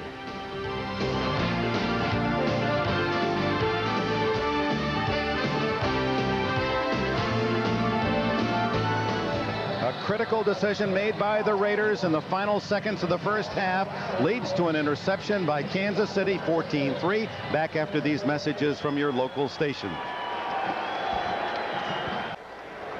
At the half, the Chiefs, who scored early on a touchdown pass, Montana to Davis, get a touchdown on the final play of the first half from Mark Collins. It was Collins who was acquired, free agent from the Giants, when they lost Albert Lewis to the Raiders. And Marty, almost predicting what might happen today, said Collins has been his best defensive back. Yeah, said you like his preparation. Now watch this play, because it's from the all-22, and at the initial stages it looks like just a poorly run pattern and a bad throw by Jeff Hostetler, resulting in the interception. Collins is the one who picks it off, runs it back down for the touchdown at the end of the first half. But actually, when you go back and look, it starts with protection. Neil Smith gets around Skrepenak. He alters the direction of the pass, the velocity of the pass. Collins there to make the catch. And you're right, Dick, you call it. That crucial decision to try for about 8 or 10 more yards results in the 7-point turnaround. And Smith up into the face mask of the quarterback, and in slow motion that could have been a penalty, but it happened so quickly, no flag. And even when you looked at the all-22, Bob, it didn't look as if it had been caught by a Raider, they wouldn't have gotten out of bounds. I agree with you. It was a strange call, but there was a duo formation out there, and somebody ran the wrong pattern, and then you add to that the lack of protection, and it results in the 7 points the other way. And it's, as we look at the Coors Light halftime statistics, it's the only turnover of the half, and it results in a touchdown for Kansas City, as it was evenly played, though the score would be misleading in that regard, wouldn't it? Yeah, lost in those numbers is a 12-minute drive by the Raiders that resulted in just 3 points. So there's not been a bouncing back and forth here. They're just, look, Albert Lewis going to Jeff Hostetler saying, hey, come on, we got the whole second half here. The Raiders will get the ball first, and one would think a very critical possession early in the second half. No question, Dick. They got down to the 2-yard line, and with a problem, had to settle for a field goal. Yes, they've got to get the ball into the end zone here to get back in this football game. Rocket ready to turn on his Jets as Aguiar kicks it off, and second half underway. 30 minutes from the playoffs for one of these teams. Rocket able to go to the 23-yard line. Let's go down to Jim Gray. Okay, thank you very much, Dick. I spoke to Art Shell coming off the field. He said he felt very badly. He was just trying to get a couple of extra yards, and he should have kicked the field goal with the 12 seconds left. Said he told his team at halftime it was his fault. They've got to recover, that they played very well, basically dominated the game, and that they shouldn't be in this position just because they had given up 2 plays. He said the mood at halftime was very mad when he came out, and he says we usually play best when we're mad. Dick? All right, thanks, Jim. And it starts poorly for the Raiders. A holding call on the kickoff return that will take the ball back to the 12-yard line for Hostetler. That's one of the things I like about Art Shell. He's willing to second-guess himself. He is proud enough and confident enough that he can say, I'm just trying to make it a little easier, and I didn't expect the protection to break down. I mean, pretty simple play, not executed, and the result 7 points the other way. Now the Raiders, who had that impressive long drive in the first half to get 3, take over deep at their 12. Hostetler has to throw it away. The sellout crowd, the only sellout for the Raiders all season long, quieted by the developments of the final seconds of the half. Again, Derek Thomas inside Andrew Glover, the tight end. Thomas normally lines up on the other side. This time they put him on the right side for a little pressure. Did you see the look on on Jeff Hostetler's face. They haven't recovered from that interception. The halftime has not helped.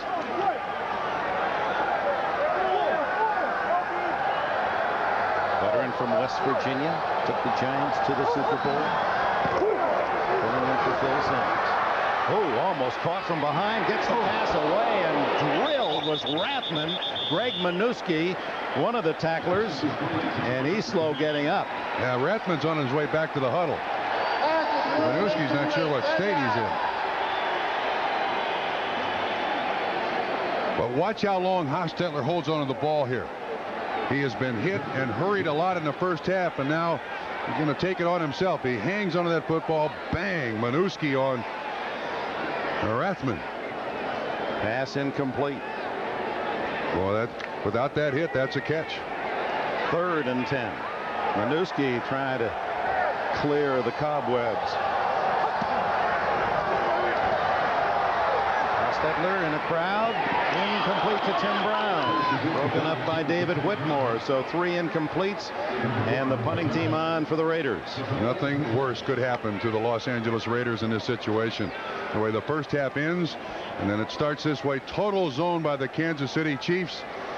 Brown is trying to pick up enough yardage for the first down. Whitmore does a good job of knocking that ball away from Tim Brown.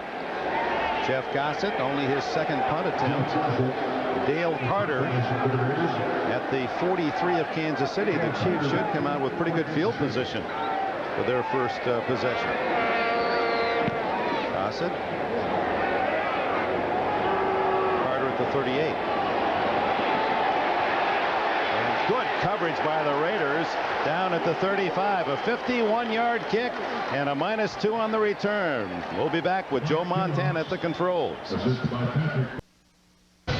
The NFL on NBC is brought to you by Geo, inviting you to get to know Geo Prison, available only at your Chevrolet Geo dealers. By Coors Light, naturally brewed, reach for the silver bullet, the pure taste of the Rockies. By Taco Bell, tacos, burritos, and nachos, cross the border. And by MasterCard. MasterCard, it's more than a credit card, it's smart money. Welcome back. For the winner, it will be a happy new year. First round of the playoffs, January 1st, a week from tomorrow.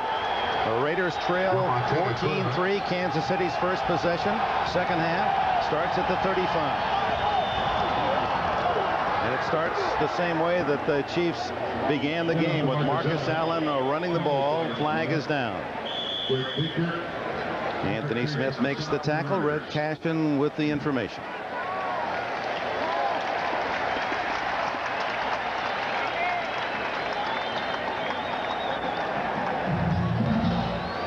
During the run, number 76 on the offense. 10 yards, still first down. John Alt, the big tackle.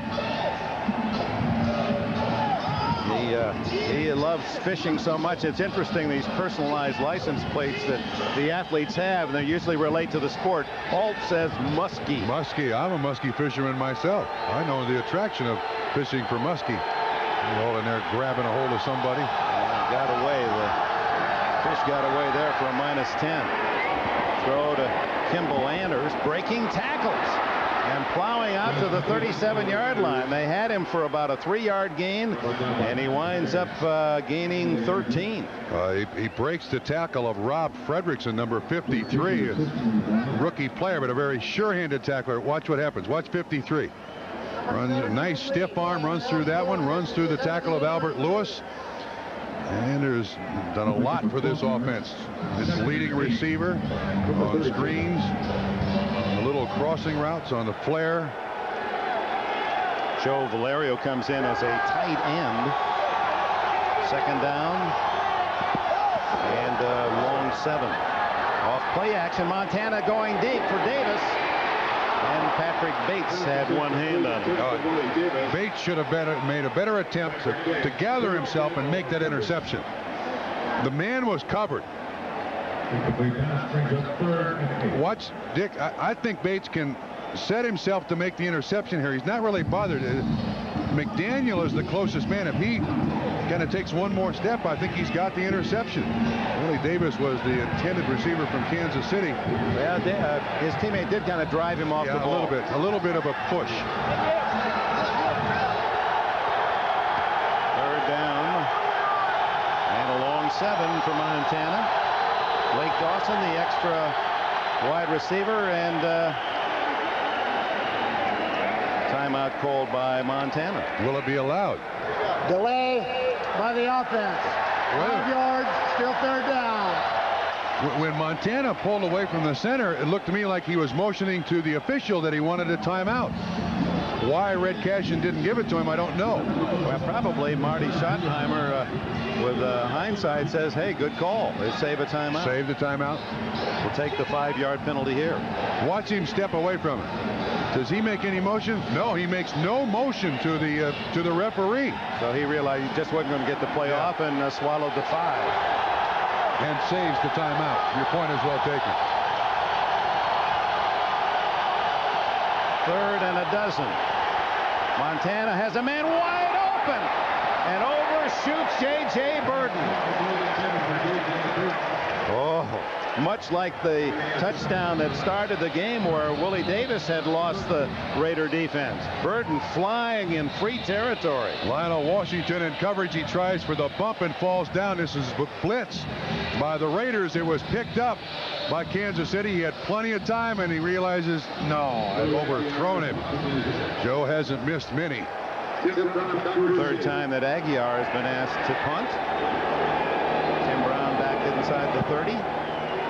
Dying spiral toward the sidelines and kicks out right at the 35-yard line. Timeout, 12:49 left in the 3rd. Kansas City in the lead. 1st and 10 Raiders. Young quarterbacks dread the blitz. Veterans salivate when they see this. You're absolutely right. Motion here by Dawson. Albert Lewis goes. Fredrickson. You're also going to see Bates coming on the blitz. It's picked up beautifully by the Kansas City offensive line. Nice pocket here for Montana. He recognizes what he's got, the blitz. All I got to do is make the completion. No, I didn't overthrow him. Please, let me do that again. Well, that was critical. That could have been 21-3. The best starting field position for the Raiders today at their own 35. Sun breaking through the overcast. And they go back to the run and Harvey Williams and the center of the Chiefs defense there to deny. Sally Mua back in the game, part of the tackle. You see the other scores come rolling through. Browns, a great season for Belichick. The Giants, Reeves. What a topsy-turvy year for the Giants. Tampa Bay had it going, but Green Bay's in the playoffs. Boy, that Central Division's going to have, what, 4 representatives in the playoffs. It's possible. Hostetler being chased by Mickle. Didn't see him, and down he goes. And there's Darren Mickle at 284 pounds chasing down a pretty fast-footed quarterback. 2nd sack for Kansas City. Mickle is up here, comes from around Gerald Perry. And he keeps coming too. Pressure initially by Neil Smith, and then, you're right, Mickle for his size running down Jeff Hostetler. That's very impressive. 3rd down, a loss of about a yard on the play. So it's 3rd down and about the full 10, about 9.5. Mickle, who played at Florida in his 3rd year. And Hostetler's going to have to hurry. Just did beat the clock. Couple of fans on the field and incomplete the throw to the Rocket. Now what are they going to do? They're going to allow the play? There is some nitwit out there and the police are out there. Are they going to allow the play? This is the second such occasion in the last couple of minutes. A gentleman came out during the last commercial break and had to be escorted away. Red Cashion is going to allow the play now. That's twice in the second half. Raiders come out 3 downs and out, Dick. And some of these spectators will spend Christmas Eve in a rather undesirable spot, I would think. So Art Shell, who saw things blown apart on the final play of the first half, touchdown interception by Mark Collins, 78 yards, and nothing cooking offensively in 2 possessions to start the second half. Gossett. catch for Dale Carter at the Kansas City 23. 41-yard Gossett punt. Timeout with 11:28 left in the third. Jeff Gossett, you see the fan on the field, not distracting the Kansas City defense.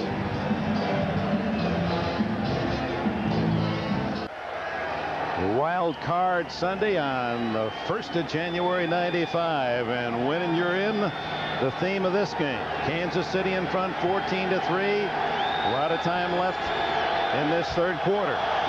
Chiefs ball, 24-yard line. Montana changing plays. Marcus Allen. Only a yard. Dick, Raider defense got to start taking some chances here, and we saw that in the previous drive that Kansas City had going for the blitz. And they need a turnover. They need a turnover psychologically to get back in the game. 310-pound Chester McLaughlin, number 91, stacking up the play in his third season out of Clemson. Actually, second full year. He was injured most of his rookie season. Goes to the Pro Bowl, and he learned from a master, Howie Long. In fact, he lived with Long as a rookie. Yeah, Howie taught him how to jump off sides very well. He'll appreciate that. Play action, Montana wide open in the flat is Anders. Winston Moss saw Anders go by, and by the time the Raiders catch up, Kansas City is at the LA 45, 30-yard play. Dick, for the most part, Kansas City today has run all aspects of their offense. Wayne Martin, 85, goes in motion. No coverage here. Winston Moss, 99, the closest man. I mean, again, the Kansas City offense functions best when it spreads the ball around. We have seen a wide array of offense today by Kansas City. Anders with another catch, the leading receiver on the season. He's working close to 70 grabs for the year. Now back to the running game. Marcus Allen for about 3. And Anders returns. Played at Houston, where Andre Ware was his quarterback, and the run and shoot with the Cougars. Yeah, so the shoot part of the offense, Anders didn't have to learn, but he admitted that he had to learn how to block. A little pass protection for Super Joe. By the way, MacArthur Lane had the 66 catches for the Kansas City record that Anders is after.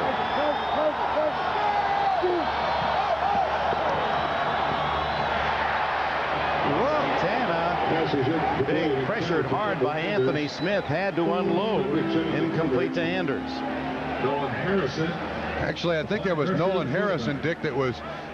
This is the rollout. Here's Harrison right here, and it's a bootleg by Joe Montana. You're hoping to get some influence on the defensive end. Harrison does not buy it. You know, that's almost the play that they scored on in Kansas City. Very similar. So they tried it again, and Raiders defensive line has learned. 3rd and 7. Into those baby blues of Joe Montana. Over the middle, and an open receiver again. And it is J.J. Burton this time. And a first down inside the 30. 13 yards for the former Oregon track star. His first catch today. Seldom have I seen an offensive coordinator have such a great day calling the right play against the right defense. Paul Hackett is having one of those days. I mean, he catches the Raiders again in man coverage, and he calls the perfect play. They run a little pick on Albert Lewis. J.J. Burton makes the catch. Seldom do you have a run like this. 8:50 left in the third. Kansas City trying to build on a 14-3 lead. Reverse. Hill, the rookie, one man away from a touchdown. Derek Hoskins saved a score. Close to another first down. Again, another page out of the playbook. The fake to Allen up the middle. A good block by Allen on Greg Beaker, 54. And Greg Hill does a nice job of just weaving ever so little to get all he can out of that run. Hill could taste touchdown. He scored just one this season. His rush for over 1,000. And he's the back of the future in Kansas City. 2nd and about a half yard. Keith Cash returning to the lineup. The throw to the end zone, incomplete. And it appeared Danon Hughes got away with a push-off on Patrick Bates. Dick, I agree with you.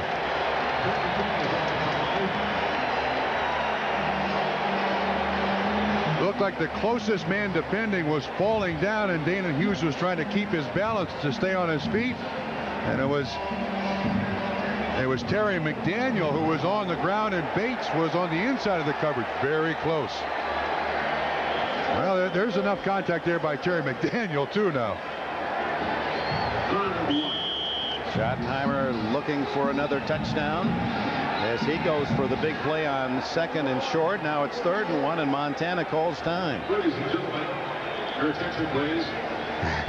Joe, he knows the routine. Yes, he does. Now, the other thing, a guy like Montana in a game like this, I don't know that there's ever been a better quarterback for one main reason. The last bad play, he's forgotten. The last good play, he's forgotten. He plays the game, this play only. A lot of talk about whether Joe will be back with Kansas City next year, and that could this be his last game if the Chiefs lose and are out of the playoffs. But everyone we talk to, including Marty Schottenheimer, they all feel that Joe will play another year unless the Chiefs should go on through the playoffs and win the big prize again. I think that's the key. I think if he gets another Super Bowl, he still has the fire. And that's why he came back with Kansas City, is he still has the fire. So if he wins the Super Bowl, I think there's a better chance of him retiring than if they lose and don't go to the Super Bowl. 3rd and 1. And a good-sized hole for Allen, who darts through for the first down as they run behind that big 307-pound John Alt. All day long, Dick, the offensive line of the Kansas City Chiefs has won this battle. We had Will Shields in the backfield that time as a lead blocker for Marcus Allen, number 68. He did an excellent job of lead blocking. He's got to go out for a play now. He'll be eligible to come in on the next snap. 2 months ago, Allen rushed for over 50 yards. That's the last time he's hit 50, and that was against the Raiders. There's that bootleg pass, and this time to the tight end, Derek Walker. It was Montana to Walker on a similar play. The only score, touchdown, in the 13-3 win at Kansas City for the Chiefs. Well, they are deep into their game plan here. Again, the same play we saw this time. The defensive end is Chester McLaughlin, 91, and he bites on the play fake, so there's nobody out there to bother Joe Montana, and he makes an easy completion. I'm telling you, we are way deep into the Kansas City playbook here. 1st and goal from the 7, leading 14-3. The 10th play coming up of this drive. Lake Dawson in motion. Marcus Allen to the 3-yard line. Boy, is that a gift. Moss. Excuse me, is that a gift? That short yardage ability of Marcus Allen. He makes himself a small target. He's not a wide body. He weighs just over 200 pounds. He's not a big fullback, but he gets low, he drives, turns his shoulder pad, so there's not a lot to hit. Boy, most of middle-aged America would like to make themselves small. We ought to go to the Marcus Allen school. Just shrink down whenever you want to. 2nd and goal. And flags down before the play. No play. And that would have been to the, that's a play out, a new one to Joe Valerio. No, that's not to Valerio. That was to Ricky Siglar. Snap. False start, number 73 on the offense. But Valerio, who has 2 touchdown passes on plays like that this year, was guilty of the foul. He says, hey, if I'm not going to get the touchdown, Siglar, watch out. And Siglar comes up wounded a bit. There's the movement. Siglar is over here. Yeah, Joe's saying, hey, that's my play. That's my play. And Siglar, maybe that hurts a bit more since he didn't get the 6 points out of it. There's also a Raider being attended to on the field. Valerio, whose dad was a professional boxer, at one time sparred with Rocky Marciano in the 50s. He himself, Joe Valerio, done a little work with a bag himself. He's from the University of Pennsylvania. That's a big heavyweight. That's Primo Carnera size. His dad was a welterweight. Siglar holding that right shoulder after making what he thought was a touchdown catch. And Scott Davis, the injured Raider. Davis, who had retired from football at a very young age, and then at 29 returning this year, but not much contribution for Scott, who was a #1 pick out of Illinois in '88. Time-consuming drive by Kansas City, playing with the lead. This is 2nd and goal.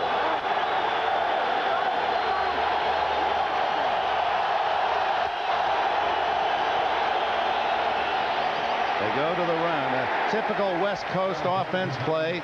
Bill Walsh, when it was an obvious passing situation, you run, and just the reverse. Didn't fool the Raiders.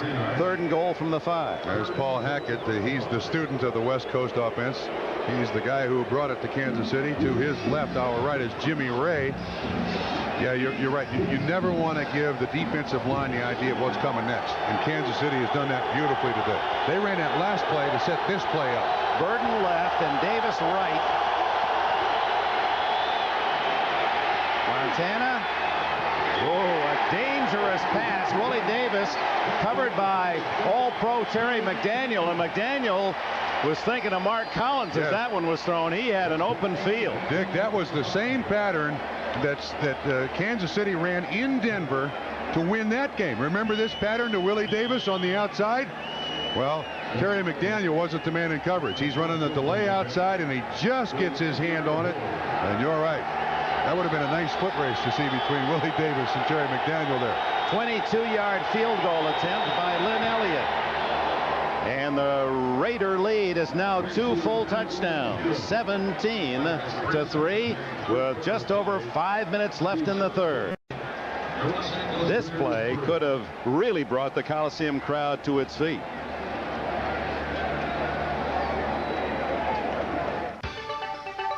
I'm Greg Gumbel in New York. In San Diego, Natron Means scores from 2 yards out. The San Diego Chargers can secure a first-round bye with a win or a tie against the Steelers today. They lead at 24-13, 7:02 to play in the 3rd quarter. Let's go back to Dick Enberg and Bob Trumpy. All right, Greg, thank you. All the spots now are reserved. We don't know the matchups in the playoffs except this one. Kansas City or the Raiders will complete the 12-team playoff field. 14-3 to 17-3 for Kansas City on the 22-yard field goal by Elliott that capped a 71-yard Kansas City drive. Elliott to Rocket at the 9. Ismail weaving his way out to the 37-yard line. A fancy return. And a fancy return we go to the NBA on NBC, starting tomorrow with a doubleheader. 3:30 Eastern for all the experts in the studio, and then Seattle-Denver. What a series, 5-game series that was. And whether you're a fan or not, when it's this close and it's this big an upset, you enjoy it, don't you? That was a classic. In fact, George Karl, it took him a month to get over that loss, coach of the Seattle Sonics. And then the Knicks and the Bulls, 2 of the top teams in the NBA go at it. Doubleheader tomorrow. Rocket helped off the field after that kick return, and a rare chance to carry the ball for Harvey Williams in the 2nd half, as the Raiders down in points have gone to the pass. He has 48 yards rushing as he's trying to hit that 1,000 yard mark for the season. He needed 65 yards to hit 1,000. Raiders have already come out in the 2nd half and twice gone 3 downs and out. Have any chance to get back in this football game, this must be a scoring drive. 2nd and short for Hostetler. Behind Rathman, they toss to Williams, and Darren Mickle caught the play from behind. Fans starting to grumble. This defensive line of Kansas City now has done a fine job. They were faced with that 12-minute, 22-play drive in the 1st half. They've not lost any of their energy, as Ismail is addressed on the sideline by the trainers and doctors. But this Kansas City team has played both sides of the ball extremely well today under pressure. Rocket will be Monday night guest of Jay Leno on the Tonight Show. Get some insights into what happened today. 3rd and 2 for Hostetler. And a drop by the tight end Glover. Had the ball in traffic, but the kind of catch you would expect, and Hostetler frustrated, sees the punting team come on. Yeah, Dick, this is, in my estimation, all the effect of that interception at the end of the first half. Out of sync. There's not really the verve there for the Los Angeles Raiders. That interception returned by Mark Collins at the end of the first half has just neutralized the Raiders here at the beginning of the second half. Look at Hostetler. He told us yesterday at the holiday time, a very thoughtful, bright guy, said, I'd just like to find a way to really help the needy in our society. And in a way, the needy are the Raiders at this point. They are. And they don't get the snap in time. That'll be a 5-yard penalty, but no flag. So Danan Hughes watches the ball bounce inside the 5 and trickle in for the touchback. It has been Kansas City's day. Gossett, who's very good at digging those wedge punts, but that one goes in for the touchback. This is Rocket Ismail. We saw him being addressed on the sideline. Watch his left leg as he plants. He gets hit from the inside. And right here, watch that left leg. He's up on the sideline and okay, and if he's going to visit Jay Leno, he may be limping a little bit. He's got that breakaway power that the Raiders are going to need as time ticks away. 3:21 left in the third period. 6 touchdowns for Ismail, who played a couple of years in the Canadian Football League in Toronto. He had to get used to practicing all day here. In the NFL and the Canadian League, you can only practice 4 hours a day.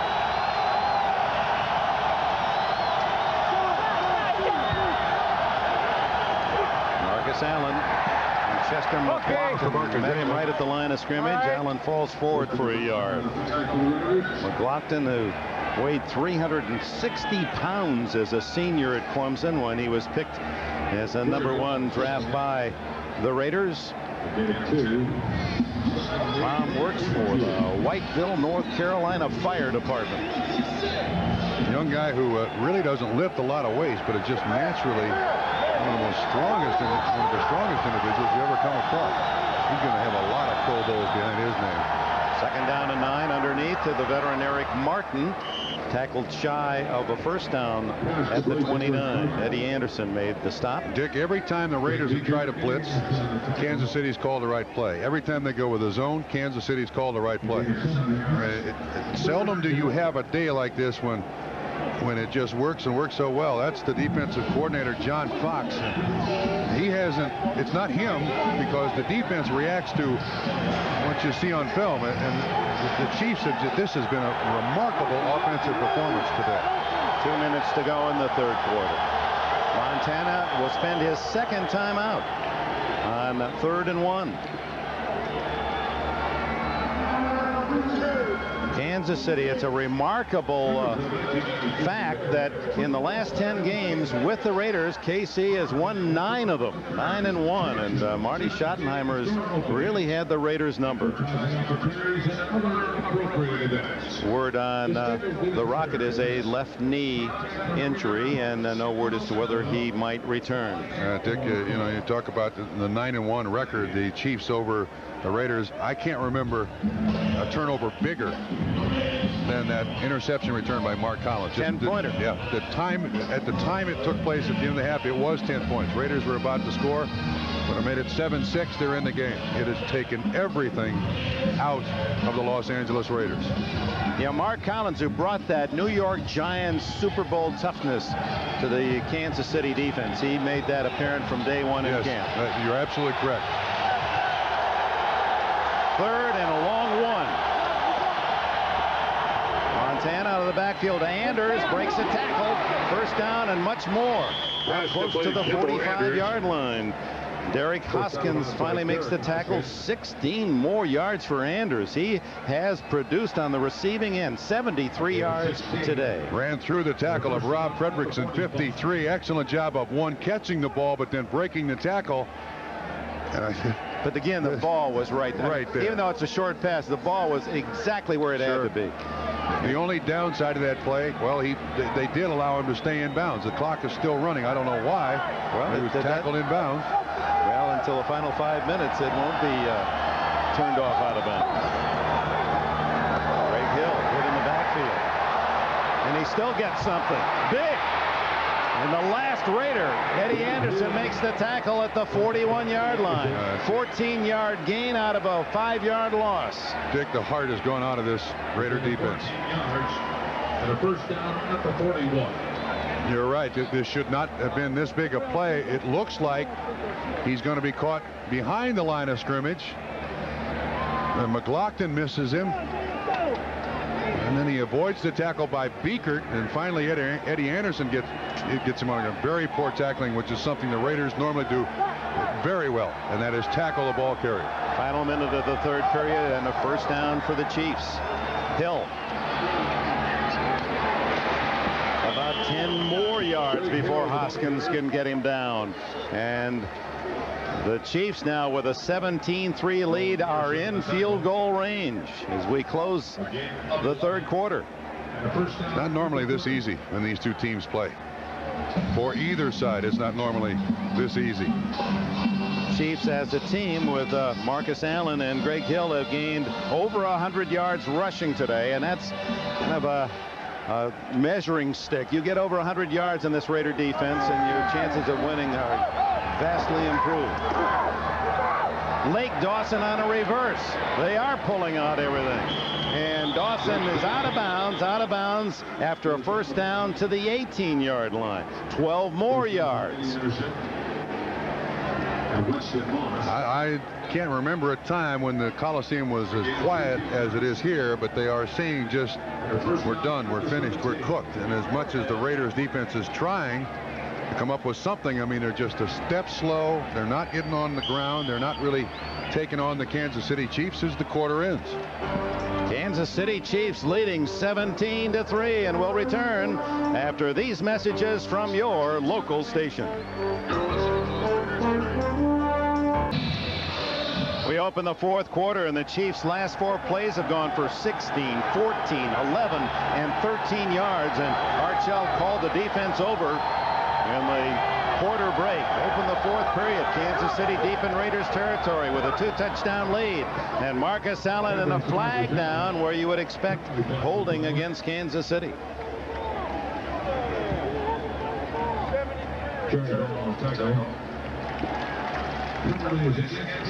Let's go back after the third quarter ended, calling the defense to the sidelines. Holding, number 68 on the offense, 10 yards, still first. And part of what he says is this head is going to move, and he says, don't give up. Don't give up. See if we can pick it up. There it is. Says it again here. Don't give up. Yeah, Art doesn't display this kind of emotion, and for him that is spirited very often. This is the season he's talking about. A quarter to go. The winner to the playoffs, and Montana deep down the middle has a man open, and Willie Davis had the touchdown to start the game, 47 yards, and former Chief Albert Lewis with a big play. That is great coverage by Albert Lewis. He's looking in the backfield now to Davis. It's like the long arms of Albert Lewis get around Willie Davis and just knock the ball away.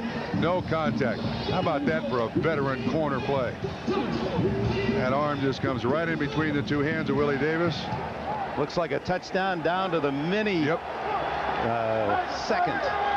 Montana thought he had the big lead. Now it's second and long. Second and 20. Incomplete and a flag down. Ball was intended for Lake Dawson. There was all kinds of contact as he left the line of scrimmage. And this one against the Raiders carries an automatic first down.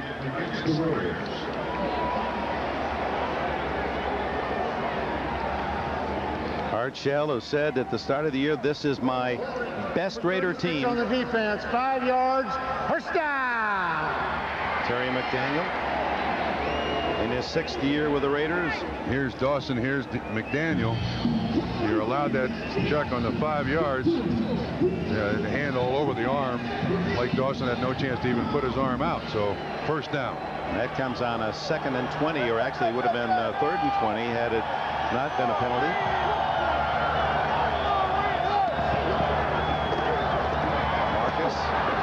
First man misses, and Jury Ball, frustrated, slams his fist into the turf after he missed a tackle for a loss. Let's go to Greg Gumbel in New York. All right, Dick, in San Diego, the Chargers and the Steelers. Pittsburgh comes back. Fred McAfee, 6-yard touchdown run. The 2-point conversion failed. It's a 24-19 San Diego lead with time just having expired at the end of the third quarter, Dick. All right, Greg, as the Chargers, who have clinched the West, and of course Pittsburgh has everything going for them. They'll have home field throughout the playoffs. Patrick Bates shaking a bit on that last play.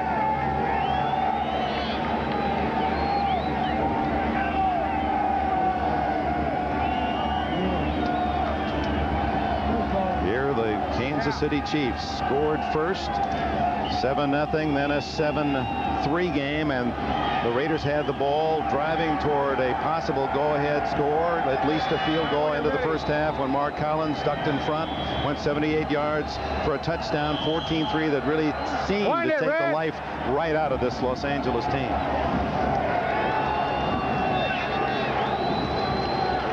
San Diego Chargers, meanwhile, with that lead against Pittsburgh, going for a first-round bye. That's what's at stake in that game. This is everything for these two teams. One says goodbye to the season. The other is part of the playoff picture. Nolan Harrison makes the stop on Marcus Allen. Marcus Allen is having an awful nice day now for the Kansas City Chiefs. 71 yards for the veteran 34-year-old running back. That's his best since the opening game of the season against New Orleans. 19 carries, too. You know, when they got Allen back and they got Burden back and Davis back, suddenly that offensive sputter that the Kansas City Chiefs had, it's been righted. So when all players are there, they seem to be able to get the ball down the field. 3rd and 1. Greg Hill. And that's going to be close depending on the mark. It appeared the Raiders able to stuff Hill before he got to the sticks.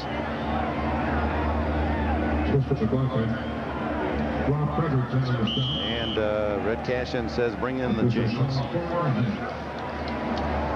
Also in the National Conference, Dallas, of course, and San Francisco are in, and 4 teams, Minnesota, Chicago, Detroit, and Green Bay, regardless of what happens Sunday and Monday, are through to the playoffs. Yeah. 4 from the Central. I don't think that's ever happened before, has it? No. And in the American Conference, it appears, well, it will be 2 from each division. Miami and New England, Pittsburgh and Cleveland from the Central, and San Diego and the winner of this game from the West. That much for a first down for the Chiefs. It's a big field goal here, however, and Marty's, well, maybe he's going to go for it. A field goal would make it a 3-touchdown game for the Raiders to overcome, but that's a surprise. I think he realizes this Raider turtle that's on its back. He's not going to help it up. He's not going to give him any chance whatsoever here. But if the Raiders can stop Kansas City, it keeps them within 2 touchdowns. Valerio is an eligible receiver. Doesn't matter. Marcus Allen hit. Second effort. And he fights to the 11-yard line and a first down. The veteran Marcus Allen. Where do they find guys like that? What drives his engine? Part of it is the emotions that still ring freely from being rejected by the Raider organization. Now, when you look at the Raiders' record, which named Marcus Allen is all over the place. Here's the first attempt, he gets hit. He keeps fighting. There's the second one, and there's the third. That is Hall of Fame material right there. Marcus Allen. This could produce right from the opening bell. Now it's the rookie Hill. And he fumbled the ball. Raiders get it. Hoskins at the 2-yard line. Oh, Greg Hill. So close to putting the game away and coughs it up.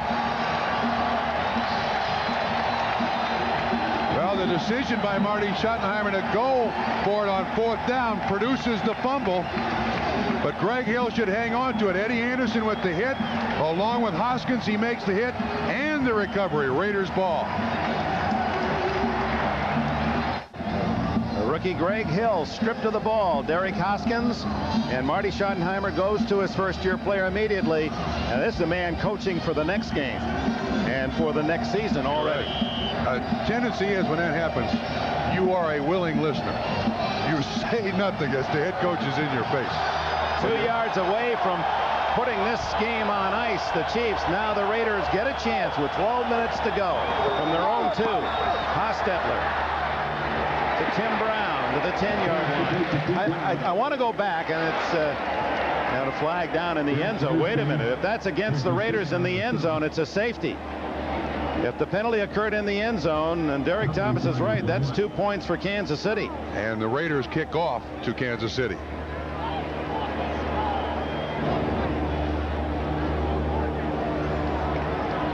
Hostetler campaigning from the LA side. We have tripping by the offense in the end zone. It's a safety. The most penalized team in NFL history, the Los Angeles Raiders of 1994, have just created a penalty that costs them 2 points. And the ball. See if we can pick up who does what here on the trip. Now, Neil Smith makes a... Oh, it looks like the running back was maybe it was Mosbar. Did you see Mosbar's leg on Saliamua? I couldn't really tell who it was on. Let's see if we can pick it up. Watch the center as Saliamua goes around him. Does Mosbar stick his leg out? Yep. Does. Yep. He trips him. Don Mosbar trips him. There's the call. A 16-point Kansas City lead. Yeah, the big guys in the offensive line, you never point them out on positive matters, and a mistake is made, and now they're in full focus. Don Mosbar, one of the top centers in the league, caught tripping in the end zone. Penalty in the end zone, safety, and now the free kick from the 20-yard line. Kansas City leading 19-3.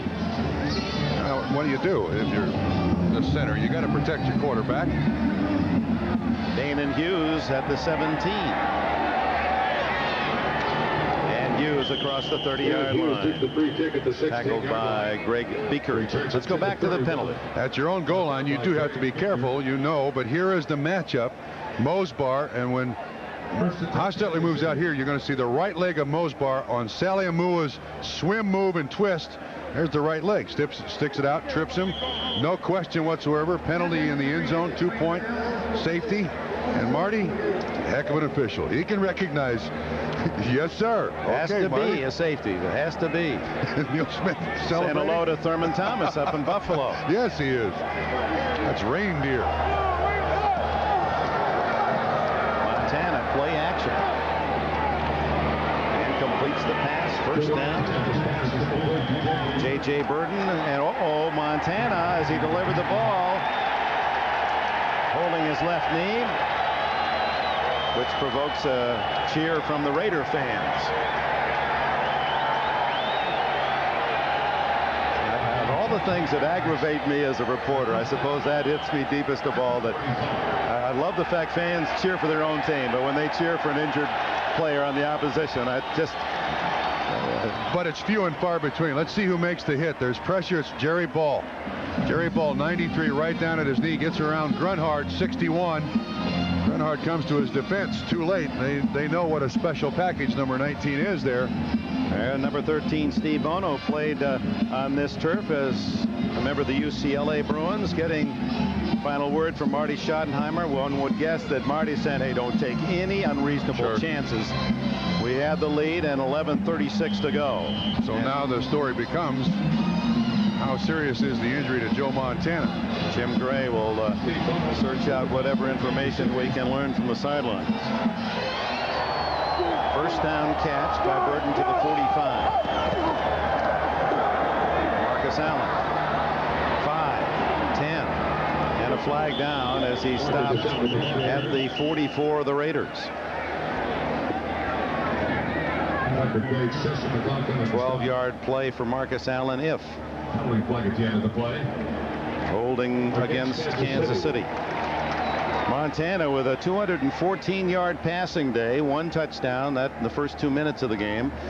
Chiefs trying to protect what whatever from our cameras.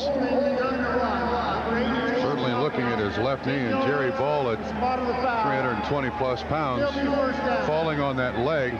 Again, watch, 93 is right behind Grant. See that? There it is. Helmet right on the knee. Hyperextends it to the outside, or at least flexes it to the outside.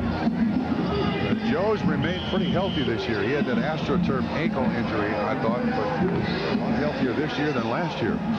Interestingly, the penalty marked off from the spot of the foul exactly 10 yards that Allen had gained, so it's 1st and 10 again. Blitz, Bono to Eric Martin, and a first down at the 41-yard line. The Chiefs in the lead as we go to New York. All right, Dick, in San Diego, watch this one. Mike Tomczak of the Steelers to the rookie, Charles Johnson.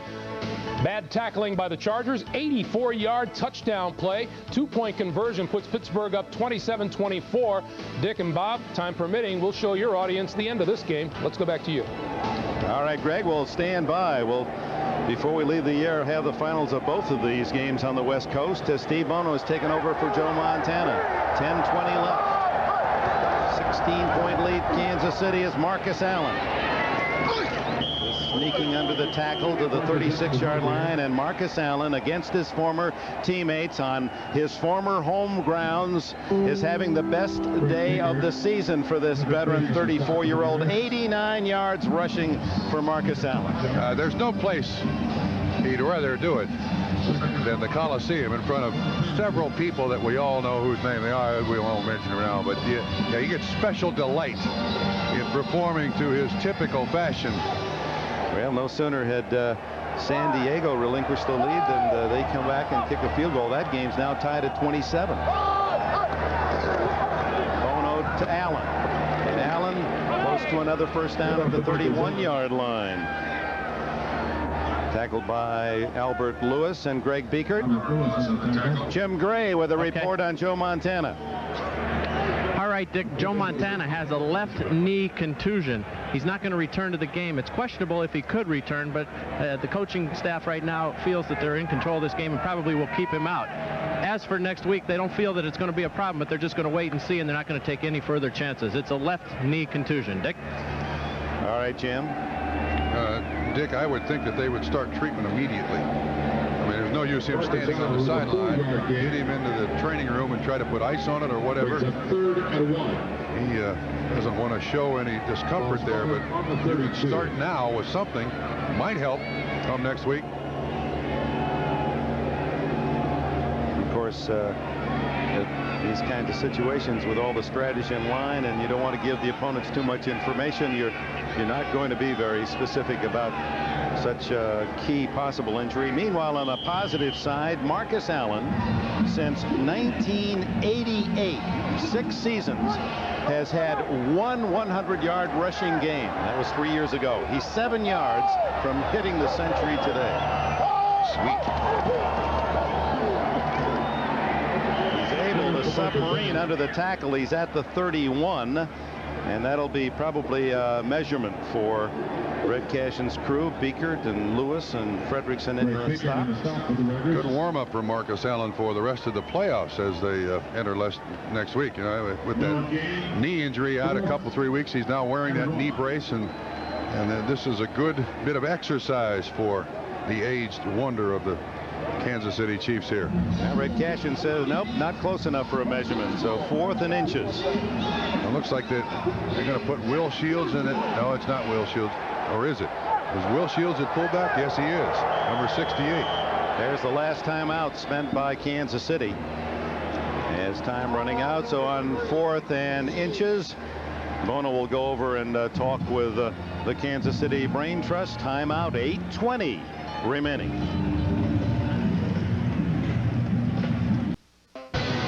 NFL on NBC is brought to you by GMC Truck, the strength of experience.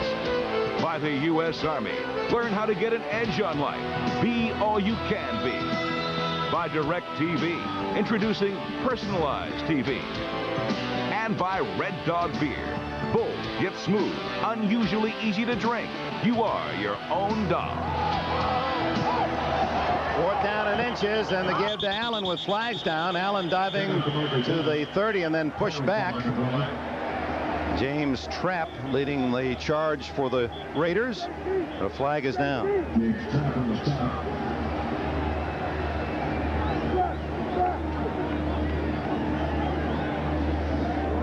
Apparently against Kansas City. Before the snap, false start. Number 82 on the offense. 5 yards, still 4th down. Tight end Derek Walker.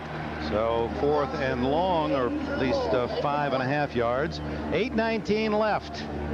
11th Kansas City penalty today. Walker rocking out of his stance. Flag goes. Now I don't think there's any doubt you do punt the ball away. And on comes the special teams. Louis Aguiar. So if you're an optimistic Los Angeles Raider fan, your team is 2 touchdowns and 2 two-point conversions away from a tie. 19-3, and Kansas City's defense, what a stop they put on the Raiders this year. Oh, look at Carter. No one there for the Raiders, so he can field that ball inside the 5. Joe Montana continues to work on the knee, and now the arm. Good sign for the Kansas City faithful. Raiders. As we wish you all from NBC Sports Merry Christmas and Happy Holiday. High above the Goodyear Blimp Eagles. And providing these aerial pictures, Goodyear blimps travel over 100,000 miles every year, covering major sporting events. Our esteemed leader, Dick Ebersol, watching from Telluride, Colorado, nursing. He's on the injured list as he took on the whole mountain, shoulder first, all the way down to the rest of us working folks. Wish you all the best of holidays as Hostetler goes to work from his own 3. Oh, since that interception by Collins, there's just no life in that Raider offense. Frankly, on either side of the ball. Look at that. 3, 3, 3, 1. 10 plays. That's as bad as I've ever seen an effect have on a team. 1 play. Turn it around. And Art Shell saying at halftime to our Jim Gray, said, just trying for a few more yards. I made the mistake. 12 seconds to go. Could have kicked the field goal then. They made it 7-6 if the field goal had been good. Working from his end zone, looking for his first completion, and has it in the second half to Tim Brown, and a first down out to the 26-yard line with 7:58 to go. 23-yard play. That's the Raiders' first down in the second half. The 5th catch of the afternoon for Tim Brown. We basically have to treat the rest of this game as a hurry-up situation. Meanwhile, down at the Murph in San Diego, the Steelers and Chargers are tied at 27. We'll be switching you down to that action, time permitting. Looking for something big, instead underneath to Harvey Williams. And Williams hit from behind by Derek Thomas after a gain of 8. Raiders have all their timeouts remaining. 7:17, 7:16 left, 16-point deficit. Much of this sellout crowd has given up on the Raider chances. I left the message. Hostetler now has them on the move. The first down pass to Brown gets the ball to the 45-yard line. Dick, Kansas City is going with 7 defensive backs. They just have a 4-man rush up front. And they're going to give the Raiders any reception. Just make sure it's in front of the deepest defensive back. Hope the lead they have and the clock works in their favor. Tim Brown 1 catch away from becoming the first Raider wide receiver in history to catch 90 passes in a season. Hostetler can't get away from Derek Thomas. He's sacked, and a flag goes down. Thomas with a sack, his second, and Hostetler in pain. Emotionally wounded in the first half, and now physically injured here in the final minutes. Trying to make a play, too. Boy, that's one thing about him. He is a player. He never gives up on a play, and this is he waltzing all over the pocket. You can see that Derek Thomas comes from way over on the other side. But when Thomas grabs it, the whole weight of Thomas Well, I couldn't really tell what it was. He landed on his left shoulder and also his leg. Thomas never gives up on a play either. Third sack of the day for the Chiefs defense. They have 40 on the season. And the second for Derek Thomas to give him a dozen this year. What a tremendous play. Right ankle. There's the shot. The right ankle turned inside. Another flag. No, this was just somebody tossing the flag back to referee Cashin, who now makes the announcement. It's 10 yards, still first down. Tripping penalty against Greg Skrepenek, the tackle. That's 2 tripping calls on the offensive line. One cost them 2 points. I think this is our best view of what happened. Derek Thomas, when his foot goes down right there's the right ankle. And Jeff Hostetler is up, being attended to on the sideline, but again, trying to make that play. And while Hostetler limps off, let's go to Greg Gumbel in New York for this NFL update. All right, Dick, in San Diego, the Steelers and the Chargers tied at 27. Not anymore from 11 yards out. Mike Tomczak to Andre Hastings. He got down in time. A San Diego loss cost the Chargers a first-round bye. 6.5 to play. The Steelers lead at 34-27, Dick. Thanks, Greg. So the Steelers, who have made hay this season on defense, showing they can light up the board down in San Diego, as they've got really nothing to gain other than to go into the playoffs on a terrific roll. And for San Diego, they'd like to have a week off to rest. They've got a lot of injured folks down there. Vince Evans, the quarterback. He comes out throwing long to Alexander Wright for a touchdown. Oh, my.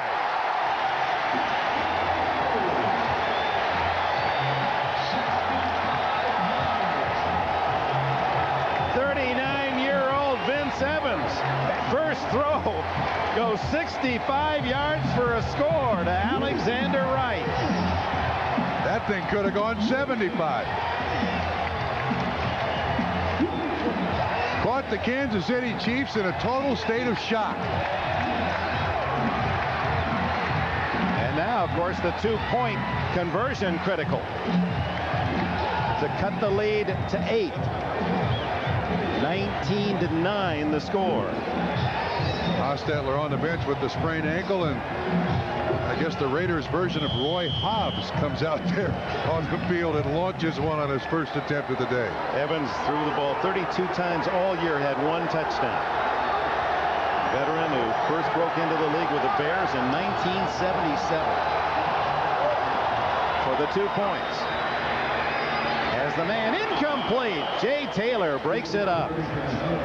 So the lead is 10 points, leaving the Raiders a touchdown and a field goal from a tie with 6:21 to go, and they've yet to use any of their 3 timeouts. So hope, however faint, still alive at the Coliseum. Dick, here's the touchdown, and you see Alexander Wright with his great speed get by. The safety doesn't rotate out far enough, and when Alexander Wright goes by Dale Carter, the safety has no chance to catch him.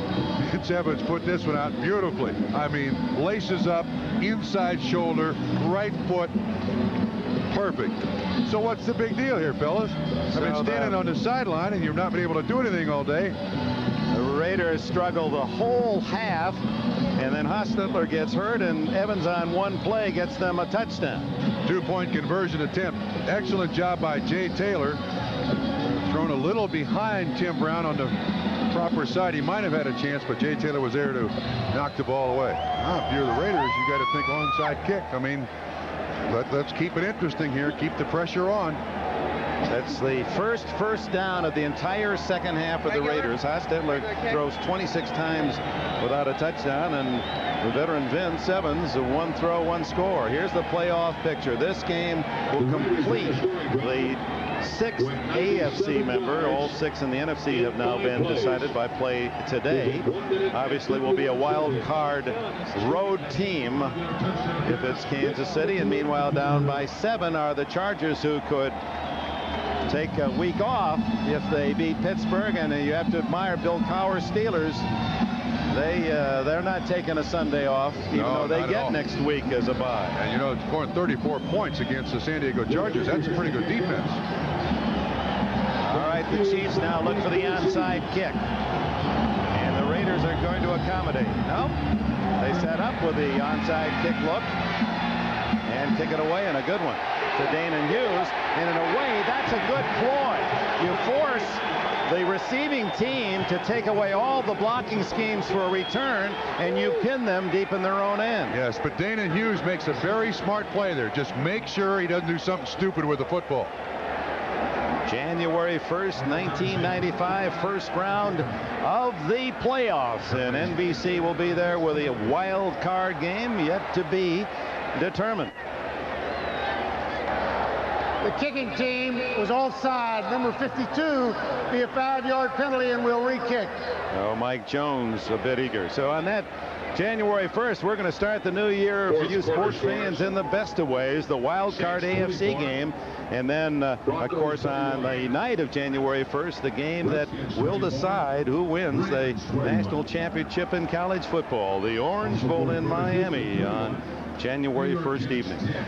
And what you want to do is rush that line. See if we can pick up. Well, there's 2 guys offsides, maybe even 3. No question about that. They call it on Jones, 52, but I think they had their choice.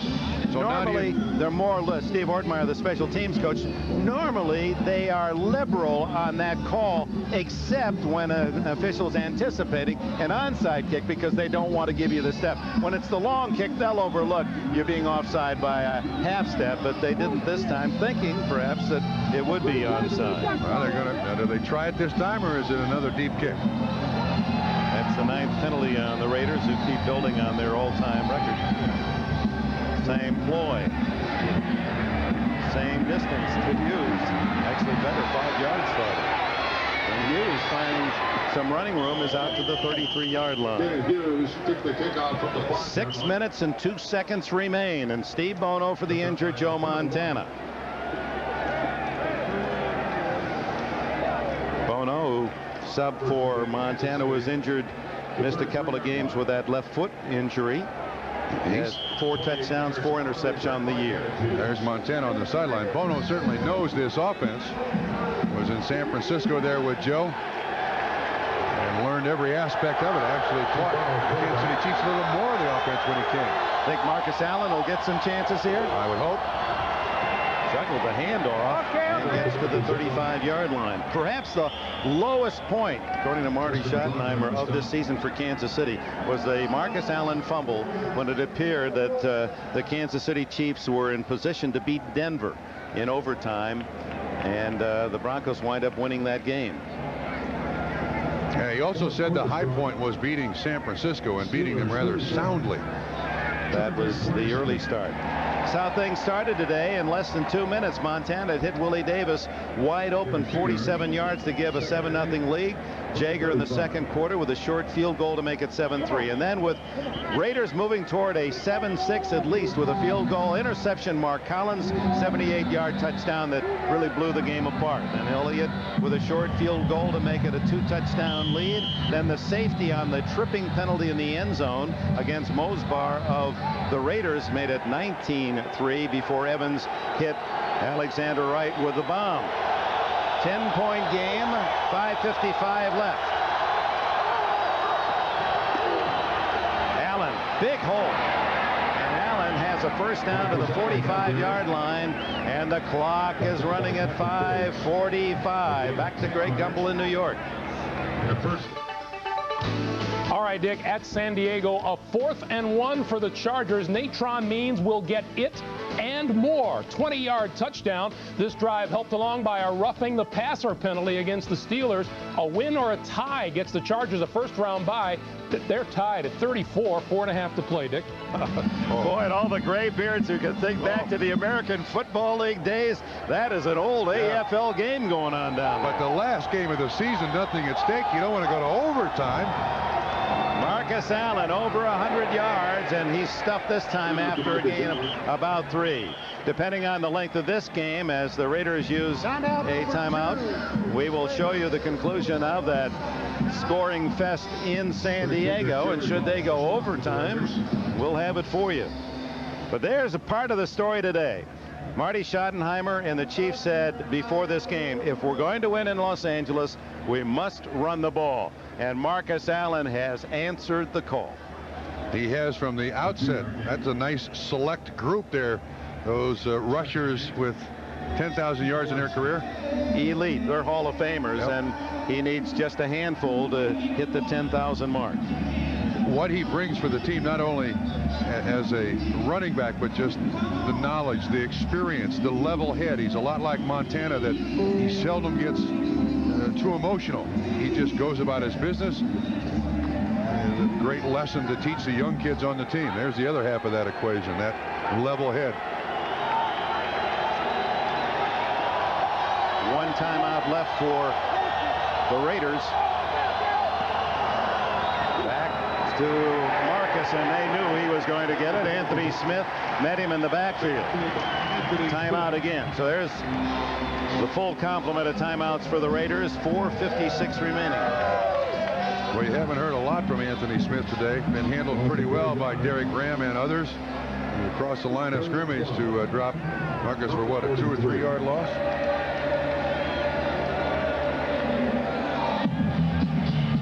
All the timeouts spent on both sides. And now it's up to the Raider defense on 3rd down and long to stop Kansas City. Get the ball back. They need 2 possessions, trailing by 10. Jeff Hostetler with an injured ankle. Starting quarterback for Kansas City, Joe Montana, injured knee. They've got his ankle taped, and taped rather heavily. I don't see any ice on that right ankle, but with the present score, he's got 7 months to recover from that sprained ankle. And when he does, will he be wearing black and silver? I don't know the answer to that question. Many feel he'll be playing somewhere else next year. Marcus.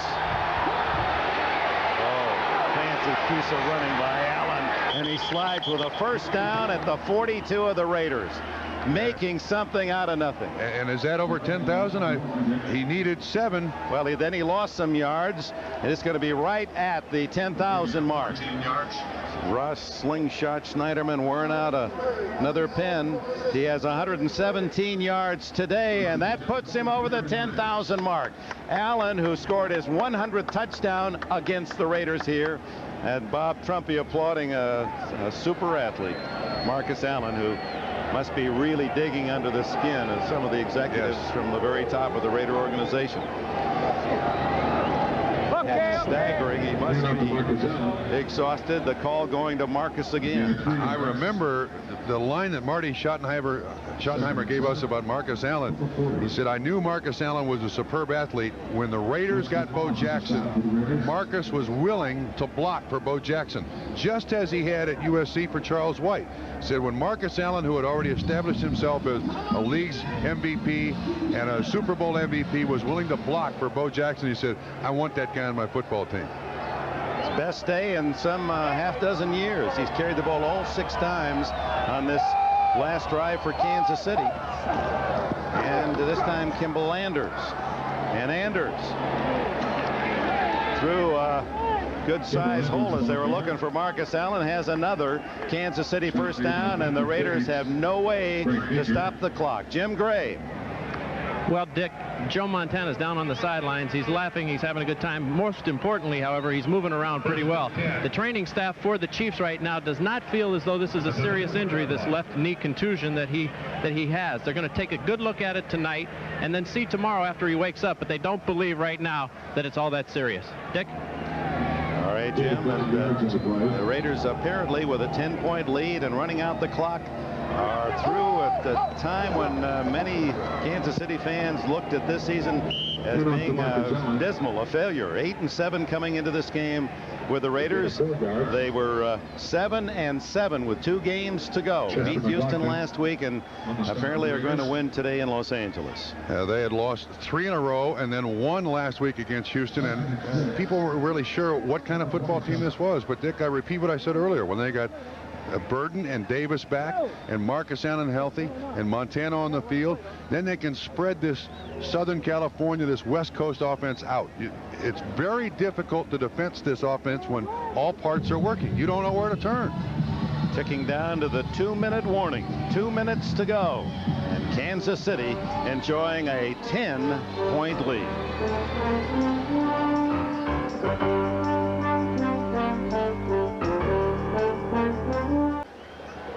The employee owners of Avis salute the game's most valuable players, Neil Smith and Mark Collins, collaborating on this game-turning play.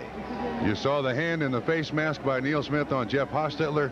Collins makes the interception, and that took the air, the life, the hopes, and the dreams out of the Los Angeles Raiders on this season. And there's Jeff Hostetler on the ground.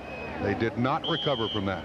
Smith and Collins, winner of today's We Try Harder award. Avis, the official rental company of the NFL.